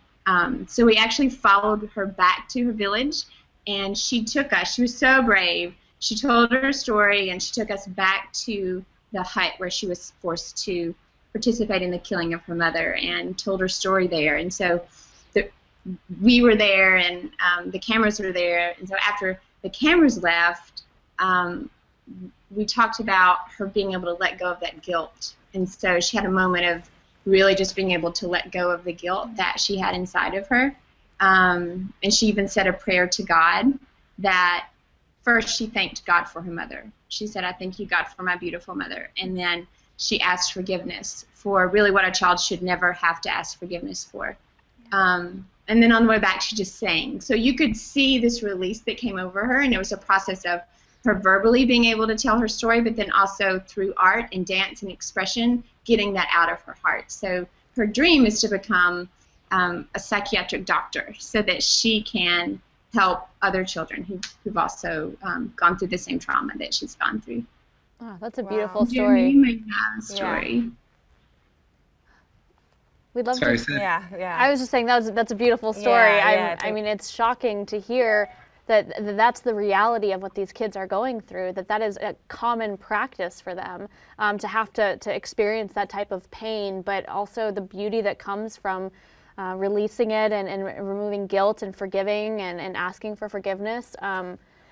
And also how you're doing it through the arts and through that expression. And I'm sure that now her dream job is that not, didn't you say that you're a psychiatrist or a psychologist? Psychologist. Yeah, so that must be really cool for you to see her wanting to go in that direction and help people as well. Yeah, I would love to hear, something that kind of changed you, a story that really shook you when you were on the ground there. Yeah, for me it was just, seeing these kids who have been through so much was just mind-boggling, and we would have them draw on this big 24-inch monitor that I brought over to tell their story. And I remember we were, we'd film them and just allow them to sit down and tell their story. And I remember one girl, I think it was Judith maybe too, was sitting there writing her story out, and she was, we thought she was done, and so she said, wait, I need one more minute. And she said, I need to tell the part where after they had killed my sister, my baby sister started crying, and so they grabbed her by the legs and threw her into a tree and killed her by slamming her head into a tree. And she needed to draw that to get that out as a part of her therapy. And so it was just mind-blowing to see that they really do, this art therapy that Exile is doing really is therapeutic and really is a part of the healing process for these children. And then to see, one of Joseph Kony's lead captains of his army sit down and tell his story and just be doing it so thoroughly and singing songs as he's doing it. I mean, it was just so inspiring and beautiful to watch what Exile is doing in person. Wow, such incredible work that you both are doing, and so amazing to hear. I mean, it's heart-wrenching to hear those stories, but to know that there's people like you who are empowering these kids, through art and through being able to make things is I think for us also a really amazing thing, as people who like to create and make things. So, this whole day for the United Nations has World Humanitarian Day, and they have this campaign called The World Needs More. And it's an effort to raise money through donations and philanthropists, through retweeting or at hashtags, essentially. So people are saying the world needs more action, the world needs more protection, the world needs more water. What do you guys think that the world needs more of? Well, the first thing that came to mind when I was asked that question is forgiveness, because that's something that the children have really just taught me. Judith, for instance, when we asked her if she would be able to forgive Joseph Kony for what he did without even stopping, she said yes. And I was walking her back to the school after the full day of her going back to her village and drawing her story and telling her story. And I said, Judith, how can you do that after everything that they made you to do? How can you forgive? I don't really understand that. And her answer was, God says to forgive, and so we're supposed to forgive. And so I think I just realized that forgiveness really does change hearts, and then by changing hearts, then you change your relationships, and then you end up changing the world. So, so I would say forgiveness. I love that. Yeah. I love that because and a lot of people always think you know, that forgiving someone else, but also just receiving forgiveness too. And there's so many components and so many angles to kind of for that word.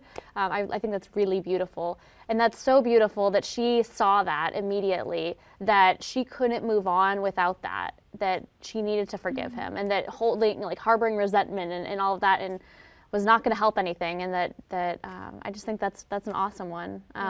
What do you think, Jeremy? Well, I came up with it's a two-worder, but I think creative giving. You know, I think a lot of times people don't give because their gifts don't fall under the cliche forms of giving. So, for example, not everybody can build a well. Not everybody wants to go to the homeless rescue mission and, you know, be in the kitchen all day. Not everybody wants to do certain things. So I think we really have to challenge ourselves to think of new creative ways to give. And with the technology that's emerging, there's all kinds of interesting things. And with Help Portrait, I've seen that, man, what a powerful way just to simply take pictures of people and to print them out and give them away is such a new, fun, creative way of giving for both sides of the camera.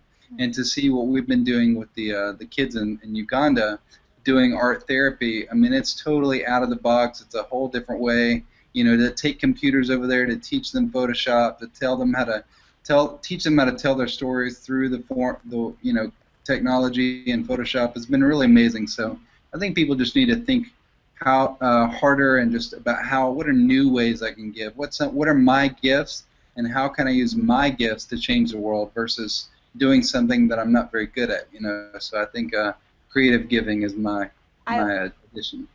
I love that too, because I think, you know, throughout the day we've seen such a variety of words and things, and I think what you're saying is so important, that we can really all be a humanitarian. You know, we can all make a difference, and I think if we can be open-minded to the various ways that we can give and use our skills to give to people, I think we'll all realize that we can make it a part of our daily life, and it doesn't need to be something larger than life that you can't do. And I think today, like, hearing from you guys and hearing from all of the aid workers around the world, you know, everyone came from a different place and has done something different, but it's all, you know, come to this, you know, same idea of helping others in need and really, you know, that compassion for the world and for other people. And I just think, you know, what you both are doing and how creative it is just so amazing and really cool to see. I know Brad, I think Brad's on the other line. I don't know if he wanted to add anything or ask you guys any questions directly. Do we have Brad in the Google Hangout? And does he want to jump in? Oh, there we go. Hi, how's it going? I can't really hear them where I am right now, but I just wanted to ask specifically, what are some things that the audience watching could do to support kids that are in Africa, even though we're not there? Okay. Yeah. Hey, we have the question from Brad. We're relaying this message. Okay. Brad's just asking, what can we do practically for the kids in Africa? What is something that we can do to give? And the first thing you can do is just listen to them and hear them. And on our website, there's a blog, and you can read the stories. And the second thing that you can do is just they're sponsoring children. We'd love help in sponsoring more children so that they can receive more help in their rehabilitative work. We focus on physical, emotional, spiritual, and total care with these children. So in Congo specifically, the food prices have doubled, And last month, they rescued 200 boys in the bush. And they were calling the center that we work with to take in more children, and we just don't have room for them. So go to our website, read about their stories, listen to their hearts, and there's tons of ways on the website to get involved. And we love to talk about amplifying their voice, so not being a voice for the voiceless, because they're not voiceless. They have voices, and they teach us more than we even have words for. They're going back to their villages and doing dramas and dances of peace and reconciliation and writing songs about peace and reconciliation. So they're truly coming to life again. I think they just need us to walk alongside of them and believe in them. Wow. That's beautiful. Thank you guys so much for joining us today. We really appreciate you taking time out of your day and being part of this hangout. Hashtag the world needs more forgiveness. Hashtag the world needs more creative giving. So great to meet you guys virtually. And thank you so much. Thanks, you guys. Appreciate it. It means a lot. Bye, guys. Bye. So I want to jump back to Brad in the Google Hangout. We have a really special performance to show right after this, but I'm going to let Brad do an introduction. Yeah, I love that today is about telling stories that matter, of people who are doing things. And even though today is about the anniversary of something extremely dark that happened 10 years ago, it's also about celebrating people who are doing good. And right now, we get to see a performance by an artist who's doing something that's absolutely incredible. Many people know Rainn, otherwise as Sleeping at Last. He performs music that is challenging, it's inspiring, and it's ultimately hopeful. And this song that he's going to perform for us is one he's doing special for World Humanitarian Day. And on Thursday, it's going to be available as a free download for you. So be looking for that. But Rainn, many of you may know his song from the Pep Talk video that we released earlier, or from many of his other releases. But this is a really, we're really proud that we were able to include him. So here is Rainn O'Neill, Sleeping at Last. Hi, my name is Rainn O'Neill, and I'm a musician from Chicago, Illinois. I write songs and I make music under the name Sleeping at Last. I'm so honored to play this next song for you guys and to celebrate the World Humanitarian Day today. This year actually marks the 10-year anniversary of the bombing of the UN headquarters in Iraq when 22 colleagues died. This bombing is the reason that the World Humanitarian Day exists, to commemorate all aid workers as well as celebrating humanitarian work being done today. This song I'm about to play is called Emphasis, and I would like to dedicate it to the memory of those we lost 10 years ago and to the amazing men and women dedicating their lives today to make our future a healthy and beautiful one.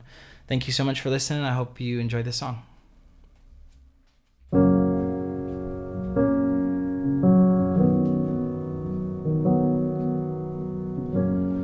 Death is promised to the bee, whose sting protects the colony.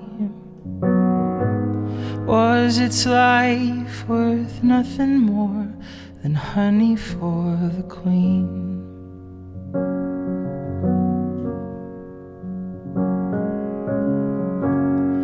Life is a branch and it is a dove, handcrafted by confusing love. Sign language is our reply when church bells make no sound.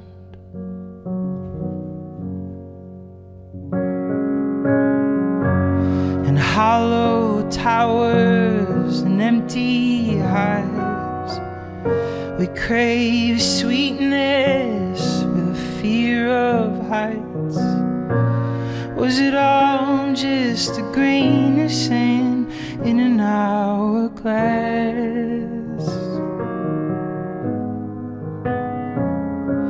The smartest thing I've ever heard said I don't have all the answers, just a little light to call my own. Though it pales in comparison to the overarching shadows, a speck of light can reignite the sun and swallow darkness whole.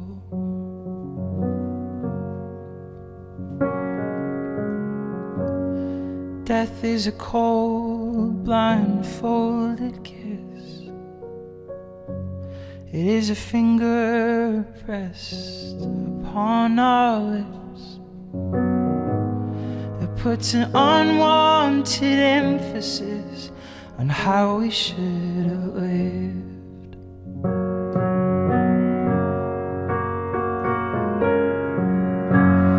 Life is a gorgeous, broken gift. 7 billion pieces waiting to be fixed. Love letters there were never signed, sent to where we live. The sweetest thing I've ever heard is that I don't have to have the answers, just a little light to call my own. Though it pales in comparison to the overarching shadows, a speck of light can reignite the sun and swallow darkness whole.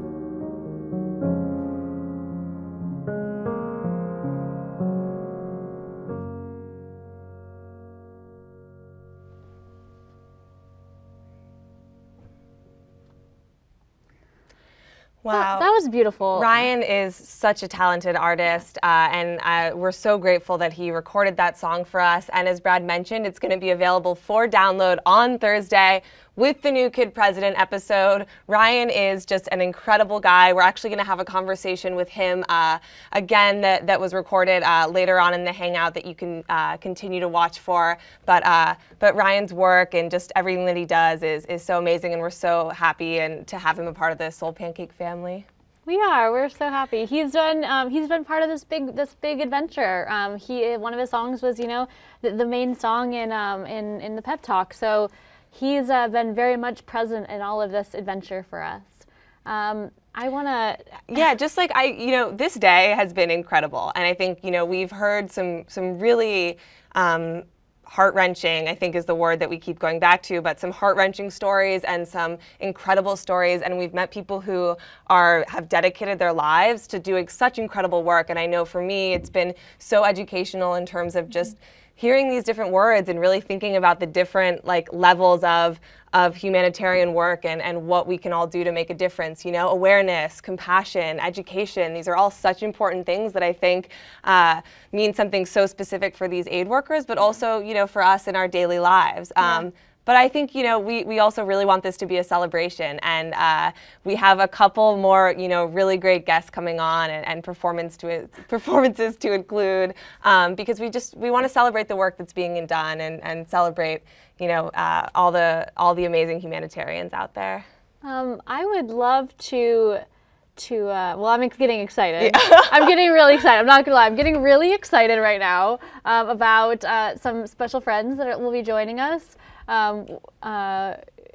We're still waiting on them, so we're gonna hold off. But hashtag the world needs more awesome, I will also add. But I think we have a lot of awesome already in this Hangout, and I think we could use even more of that. And I think through Kid President's journey this summer from the White House to the UN to Beyonce, it's been so cool for us to really spread the message and spread the energy and bring the kind of good news of these humanitarian workers around the world to YouTube. And I guess this is a great time to thank the UN again. Thank you so much for letting us be a part of this and connecting us with all of these aid workers. Thank you to Google+. We had an amazing team from Google+ who helped us get this all set up. I mean, it is insane to me that this all has worked out so well this far. Thank you to YouTube and the YouTube Space LA. We have an amazing crew behind the scenes who is on there hanging out, making sure, the SoulPancake team making sure that everyone comes in okay, and we really could not have done this without them. We actually have the easy jobs. We get the privilege of sitting here, doing the easy work, talking to people who are doing amazing things. It's an honor. It really is. It's so cool that we get to be part of these conversations. And it's just been so eye-opening. Yeah, so eye-opening. So eye-opening, and you know, at SoulPancake, you know, we make a lot of videos, and we make a lot of videos where we really try to, you know, elevate life's big questions, and I think we've hit on so many today that are so important, and so that's really special for me too, because this is something new for us. You know, we've never done a 3-hour stream, let alone, you know, talk to people from all around the world. So I really hope we can do more of these, and I feel like we have so many new friends from all around the world who are on such incredible journeys. So and so many great journeys to keep on top of and keep following. It's really crazy that even you know, Pernille, she's like flying out tomorrow. Yeah. I mean, this is an active lifestyle that is just keeping people on the move, just being sent out to all areas. Yeah, worldhumanitarianday.org. I hope people out there are hashtagging. I have no idea at this point. We can't keep track, but hopefully they are. And you know, I love the video that we opened with where Kid President is giving the world a big hug, because I think that's really what we wanted to do today, and I feel like we've connected some amazing people from around the world. So it's a really good feeling. Yeah, we you know? actually, I would love to just encourage everybody that's watching right now to send out a tweet and take the time right now, as we're kind of in this transition waiting for some really fun, adventurous guests. I would love for you guys to just to get active and to post on Facebook and to retweet.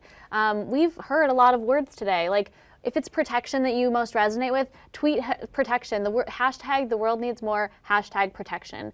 Because it really will turn into action. Like tweeting these words is not just to raise awareness, but it will help us raise money. That's so important. And World Humanitarian Day is a day today, but it also exists throughout the month. So we have a month to really celebrate these humanitarian workers, and you know, throughout the year. And I think we're gonna, what we'll do also is on SoulPancake social media is we'll make sure to give you guys a list of all of these organizations so you can get involved, check out their websites.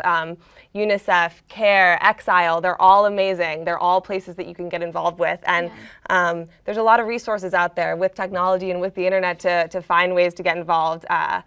So it's pretty cool, you know? It's pretty cool. We are really lucky that we get to be part of this conversation. Yeah. I feel super lucky. Yeah. So what do we have next? We're waiting on one more guest from that's calling in from here in the States, and then Brad and Kid President have their own special guest and a performance to share with us, and then we have a couple more videos to show at the end of the conversation. But for those of you who've been tuning in for the past couple hours, thank you. Thank you for being a part of it. You know, it's there's so much positive message. There's so many positive messages to be shared, you know, on YouTube. And I think, you know, that's another thing that we try to do at SoulPancake is really educate our audience and share positive messages and you know, do whatever we can in our small little corner of Los Angeles to make the world a better place. Yeah, and it's cool. The technology that it's available, that we get to use it for good. That you know, there's a lot of things that are not positive that are being put out on technology platforms, and to be active part of this positive conversation is super encouraging and exciting for us. So I think I heard my little ding. We have Brad and Robbie in a hangout. We're gonna go to them. Oh, we actually have. We have we're still holding off, which is okay. You know, it's this is our This is what happens when you hit almost 3 hours of the hangout. Exactly, exactly. I'm wondering should we add some more words up there? Or? Oh, we could. Hello. Okay. I think maybe my can phone's not working. Shoot. You know, I think I'm gonna add love. Yep, love's a great one. Protection. We have protection. We have protection. Yeah. Oh, let's add smiles. Let's add smiles. I would like that. Let's add forgiveness. Oh yeah. Here, you write these down, and I'm gonna hit these.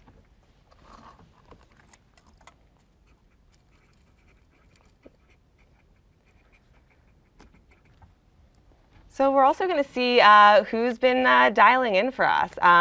Maybe read some comments, answer any questions. It's exciting to see who is watching and what you guys are saying. We really appreciate you being a part of it. Hey, we're actually watching the live stream here in the comments. If everyone can just kind of share where they're dialing in from, that'd be really exciting for us to see where in the world you're calling to say hello or dialing in for hellos. Who do we have here? I wonder who Robbie likes better, Obama or Beyonce. That's a very good question. I'm gonna avoid that answer. Yeah, we're gonna avoid that question. But it's been a pretty exciting year for SoulPancake and for Kid President, and just being able to meet and work with all of these people. And Beyonce was very involved with World Humanitarian Day last year, so it's amazing that now we could be a part of that message and talk to her about that. And I believe her word was strength. Actually, that the world needs more strength, which I think is so important as well, because strength, and empowering our youth and so many of the things we've talked about today really come back to this idea of strength and empowering children to be strong and have their own voice and do what they can to develop the world and make the world a better place. Let's see if we have any other questions. Let's see. If anyone has any questions right now, since we are live, you can comment in a question during this break. We're going to use this as an opportunity to answer any questions that you have about the day.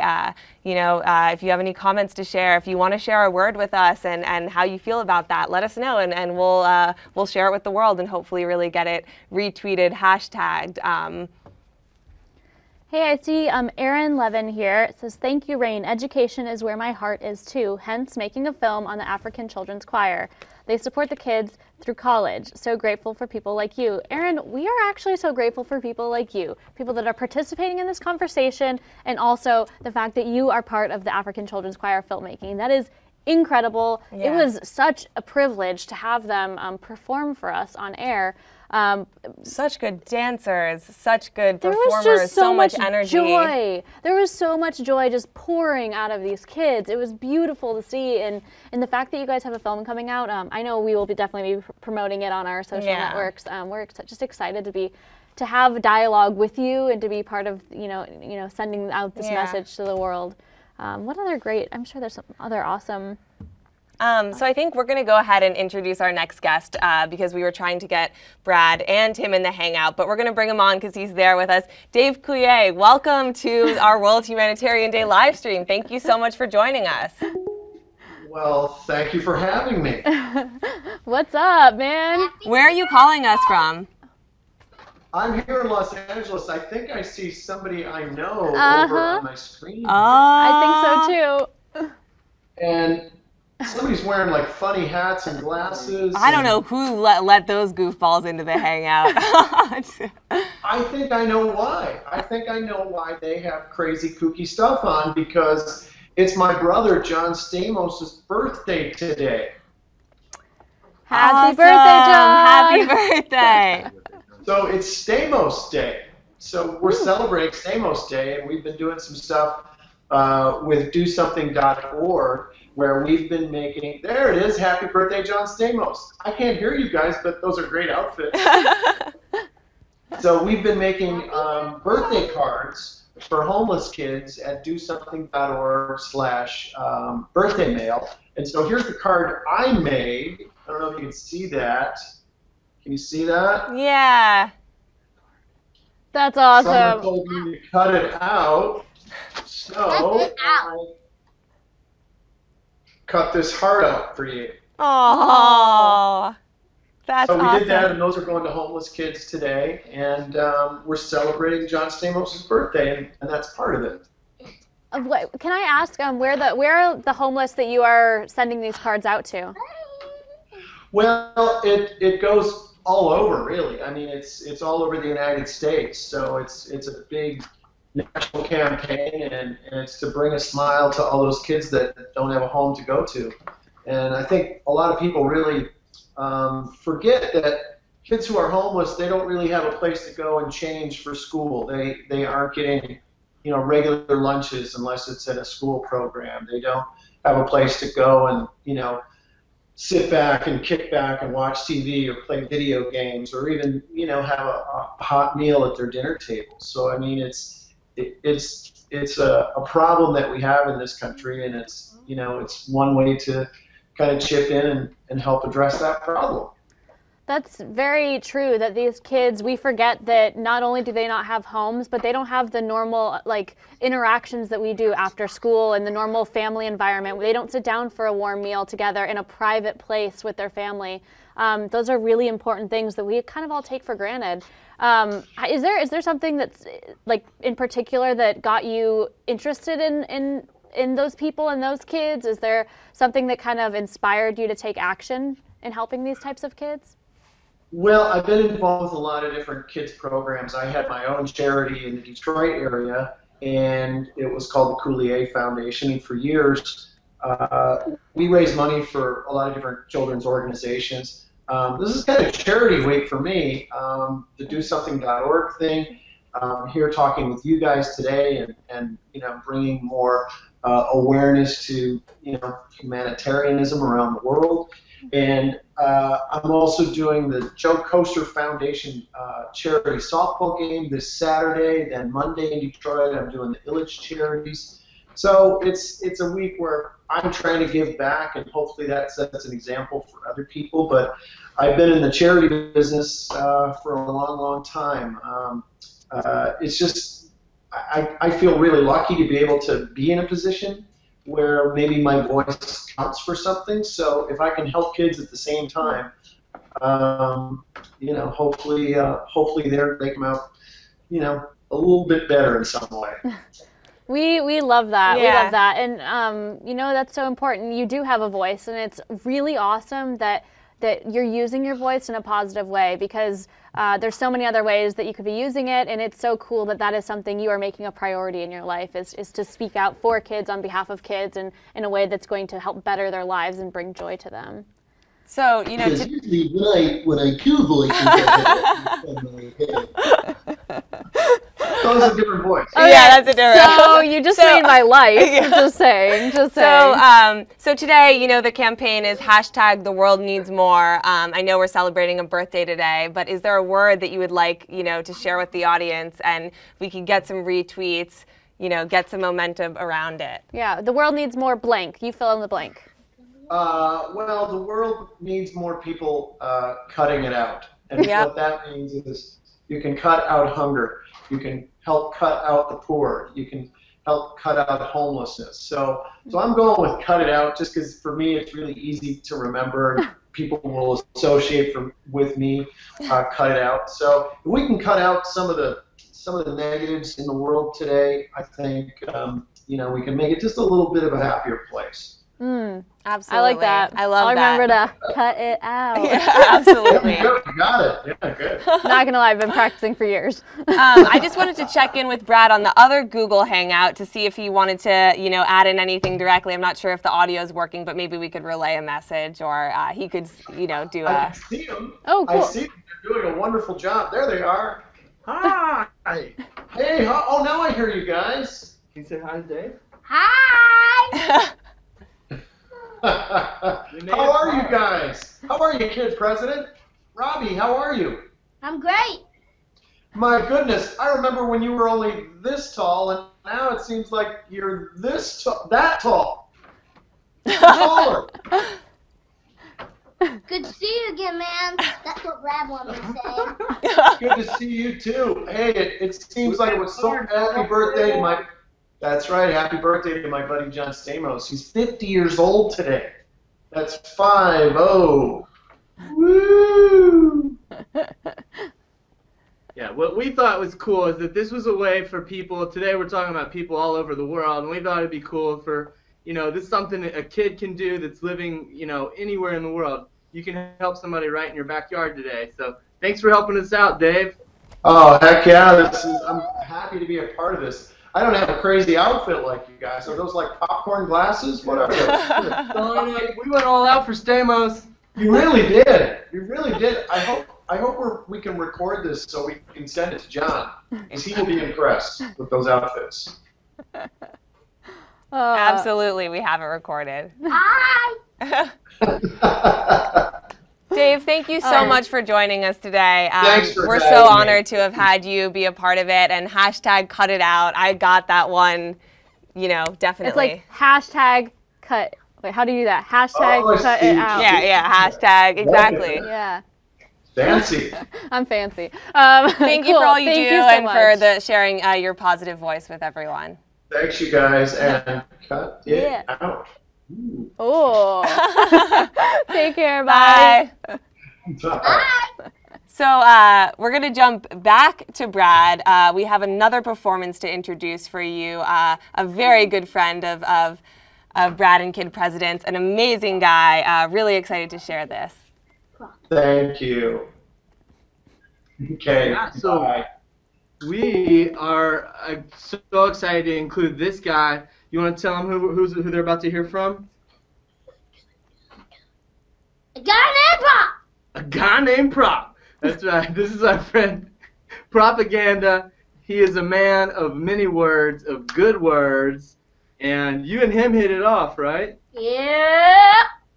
We met him on some of our adventures, and we just thought not only was he a guy who is like really cool, he's just got a really good heart. And so we're excited to hear the message he wanted to share with you and the rest of the world for today, which is Prop, World Humanitarian Day.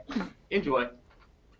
Mr. Kid President, what's going on, Brad? How y'all doing? Haven't seen you guys in a minute, man. I'm so honored to be a part of this, man. Thanks for inviting me, dude. Share a little poetry with you guys, man. Such an honor, man. It's such a great day, too, right? Celebrating humanitarians, man. I mean, come on. Come on. That's awesome, man. I think what I like about the day the most, or even the concept, is the fact that, you know, one, we get to celebrate some, you know, international heroes. But I think also encouragement that the reality is, man, this isn't just for the grown-ups or for the experts. Like, everybody can participate in, you know, serving their fellow human. I think that it's inspiring when you hear stories, you know. So I would love to share a poetry piece, kind of from a perspective that, you know, takes into reality of the fact that humanitarian efforts exist because there's pain in the world, you know, and you know, a lot of us have different reasons as to why there's pain on the planet, you know, but I think a lot of times there's, you know, some good and some celebration can come out of some horrible pains, whether it's in that person's life or in the life of the people around us. And especially I think humanitarians get to really see that. So in essence, that pain is beautiful with the right set of lenses. So this poetry piece is called Beautiful Pain. It's like a cheekbone birthmark in the shapes of roses or third-degree burns that retired firemen earn with a privilege, like my auntie. She not embarrassed of her scars. It proves that she's cancerless, breastless but breathless, and that's pain, like a handcrafted scar, a tapestry of bruises. It's beautiful mutilation, like branding and tattoos is. That's pain, like ancient indigenous practices of scarification. It damages skin horribly, but then marks demark royalty. That's pain. Marred in the potter's hands. That's pain. All on purpose. But if you don't know your purpose, you might feel worthless, and that's pain, like hearing the buzz of the motor as the needle digs deep and it shoves the ink further. No forcing it into permanence. That's pain. Made again another. bottling up our tears until the day that we rise.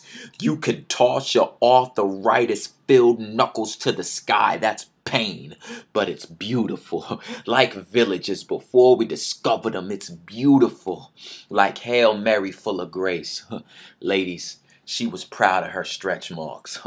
How her skin expanded to bring forth the Son of Man, that's pain, but it's beautiful. Like my grandmama, singing in memory of Dr. Martin Luther King. See, we used to stay off of Martin Luther King. I'm from South Central Los Angeles, and it's beautiful. You was looking at a last born, rightful heir to the throne, son of a nobody with poverty in my bones, and it's beautiful. We never had nothing, but nothing was sufficient. It kept my belly full of the stuff the rich was missing, and that's beautiful. But thank God for the tax return that got us up out of there. That's beautiful. So in honor of Jimi Hendrix, we string a life instrument backwards. We choose to play the back because in the word last is first, and it's beautiful. Like the pain and every scar you got. We like to call them life tattoos. And I'd love to celebrate them because they're beautiful. Beautiful. Beautiful pain. Hey, thanks, man. Thanks for having me, dude. Am I going to see you soon, homeboy? We're going to dance? Propaganda, that was incredible. What a talented guy. So happy to have him participate in the event and share that recording with us. You guys should definitely check out his work. He is so talented and so amazing. I know we're getting close on time, so I want to cut us back to the Google Hangout where we have Brad and KP. They have an awesome performance for you guys to help close out this Hangout. Thank you so much. And we're going to cut to them. Hello, everybody. We're so happy that you tuned in today. Thank you to people online have been people have been great. You've been tweeting, you've been posting on Facebook. Today is about not just putting out words, but putting words into action. So don't just talk about being awesome. Be awesome. That's right. So we wanted to right now. You're about to hear some more conversations from some of our friends. But right now, we wanted to give you... Introduce my sister, Lexi! That's right. So please welcome Lexi. This is going to be a little song. You ready? Mm-hmm. Yeah.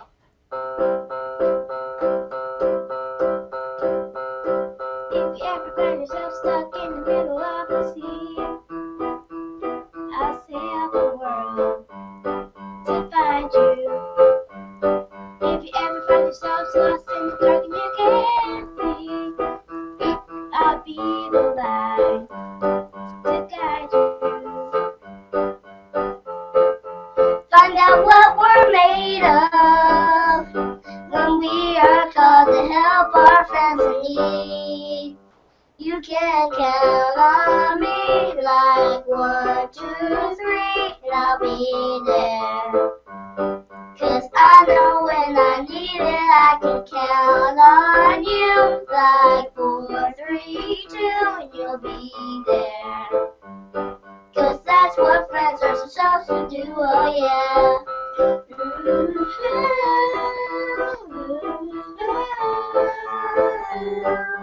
Yeah, yeah. If you toss and turn and you just can't fall asleep. Embarrassing. I'll sing a song beside you. And if you ever forget how much you mean to me, every day I will remind you. Find out what we're made of when we are called to help our friends in need. You can count on me like 1, 2, 3, and I'll be there. 'Cause I know when I need it, I can count on you. Like 4, 3, 2, and you'll be there. 'Cause that's what friends are supposed to do, oh yeah.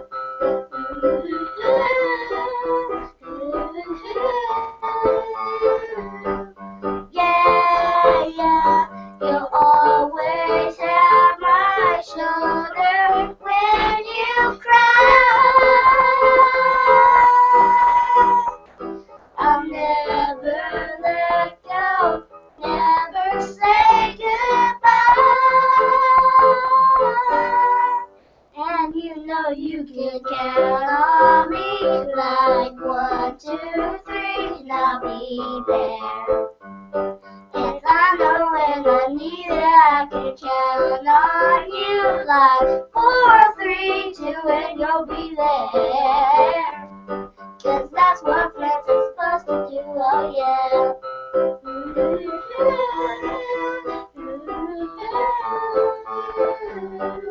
You can count on me, I can count on you.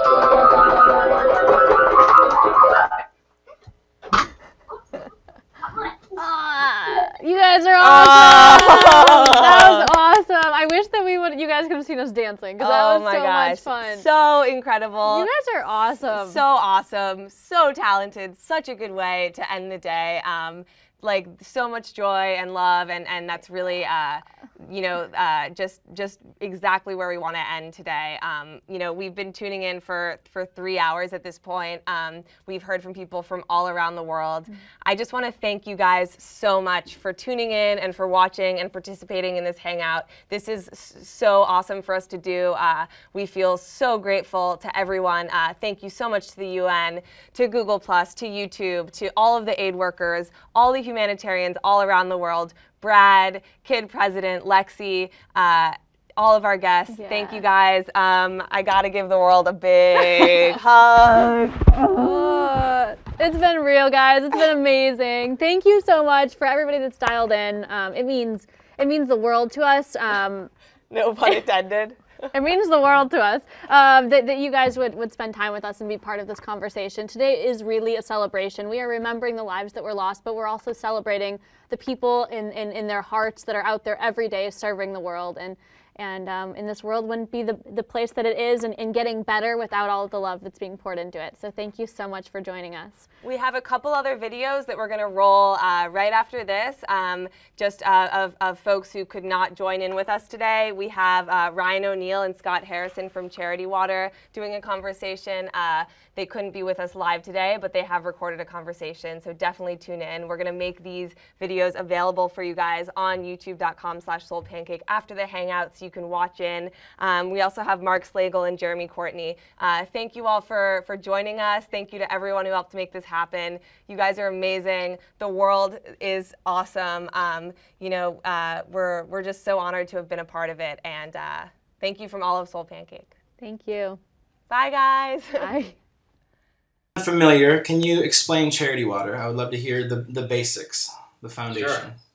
So Charity Water is an organization that is bringing clean and safe drinking water to people around the world.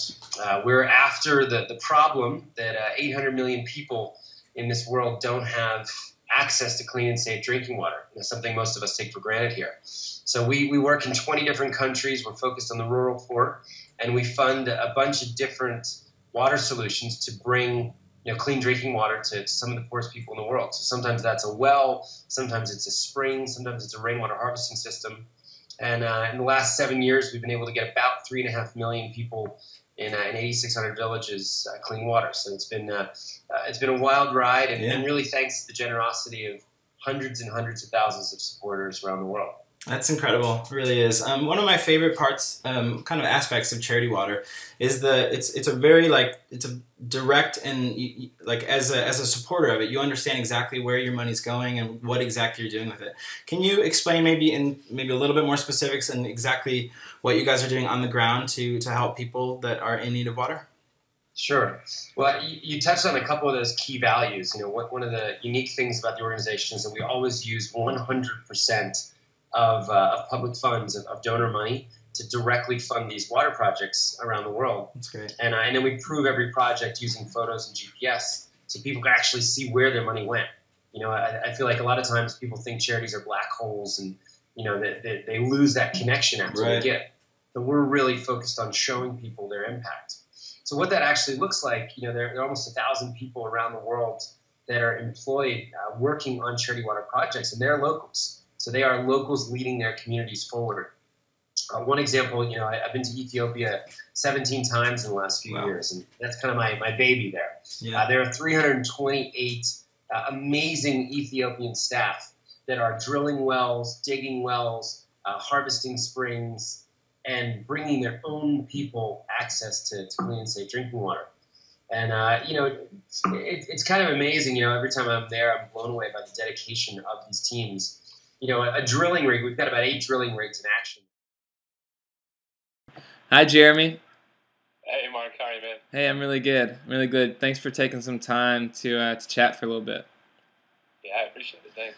I wanted to ask just a few questions about what you do and the amazing work that Preemptive Love Coalition is involved in. And if you could start just giving us an overview of what Preemptive Love Coalition is and maybe how you got involved. Well, Preemptive Love Coalition is an international organization that began in Iraq a number of years ago in the height of sort of the Sunni-Shia conflict in Iraq in the middle of the Iraq War. And what we do in Iraq is we provide life-saving heart surgeries for children across the country and train Iraqi doctors and nurses so that they can learn to treat these children on their own. Wow. And was this something that you had set out to do for a long time, or how did you first get involved, or what brought you to Iraq? No, I moved to Iraq with my wife in the middle of the war. We wanted to be a part of trying to help put things back together, honestly. Wow. We didn't know what we were doing. We didn't know the lay of the land, but we just kind of jumped in with both feet and wanted to be a part of the solution if we could. So it was in that place, in that context, we were already living in Iraq. And I met a little girl who needed one of these life-saving heart surgeries. And in the process of trying to help one child, found out that there were tens of thousands of her around the country, kids just like her, waiting in line for these surgeries. So we started the Preemptive Love Coalition as a response to those children and in an effort to help get them the life-saving surgeries that they needed. Huh. And so what's the main issue facing these children? Like, why can't they get the surgeries that they need? A lot of it just comes down to an access question. When the sanctions era against Iraq began in the early 90s, the healthcare system was decimated as Saddam tried to beef up his military to circumvent those sanctions. One of the things he did was cannibalize the healthcare sector. So he would pull supplies away from healthcare to prop up the military. And in the end, the healthcare sector was just destroyed. So when the war began in 2003, really Iraq just began to emerge from those dark ages of sanctions. And it's just going to take some time to put it back together. So many doctors fled the country. A number of other doctors were assassinated. And Iraq, which was once really this beacon of hope, this bright spot for the Middle East in terms of science and healthcare, was just set back decades. So we're just trying to walk the slow process with our Iraqi colleagues to train them and get them back to the position where they can care for their own children. Yeah. Well, I'm in Nashville, Tennessee right now, and I don't think it looks much like Iraq in any way, shape, or form. So for people all over the world, in different places that are watching this, could you give us a better understanding of what Iraq is like, things that maybe we don't see on the news or online, but having been there and lived there a little bit yourself, can you help contextualize the country for us? Well, I think you would be surprised if I could have you in my home here in Iraq. You would be surprised to know that Iraq is a lot like Nashville. Iraq is like anywhere else in the world because really at the end of the day, there's millions of people in Iraq that love their kids, love their spouses, who love their neighborhood and their community, and they're just trying to go about their lives, make things better, pursue peaceful relationships with one another. Iraq is a diverse place, to be sure. There's cities that are very safe, that haven't seen really any major incidences of violence in years. And then there are the places that make the news every day where it seems like there are car bombs going off constantly and hit squads from various militias. And, it's a diverse country, it's a diverse place, but the people are people, and they have the same dreams and the same desires and the same longings for their kids and their futures that you and I do. Right. On a basic level, you're trying to provide these children in Iraq with surgical needs that they could not have gotten otherwise. And at the beginning, you were trying to take them out of the country, to get them to medical doctors who had the experience and were willing to help them.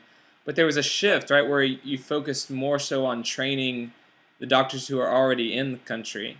Can you explain kind of that shift in thinking? Yeah, so initially, when this little girl and her family approached us, they said, our daughter has a huge hole in her heart, and there's not a hospital or a doctor in all of Iraq that can save her life. And so there's something you can do to take her outside of the country and get her surgery abroad.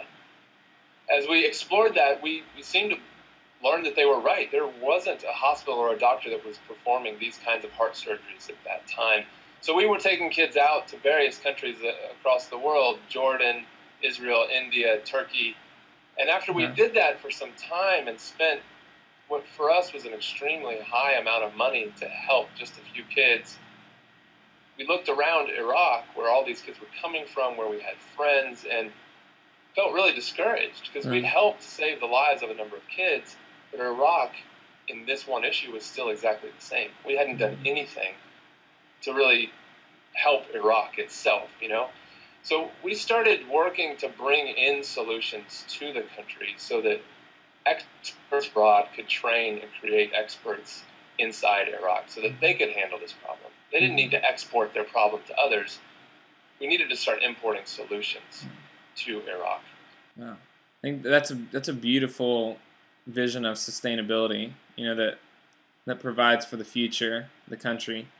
Do you look into kind of the future of you know, preemptive love and you know, what do you see when you look ahead? Like, what's your kind of vision for the next 5 years, the next 10 years? What would you love to see happen? Well, I should certainly say that we're not alone in this. We are not,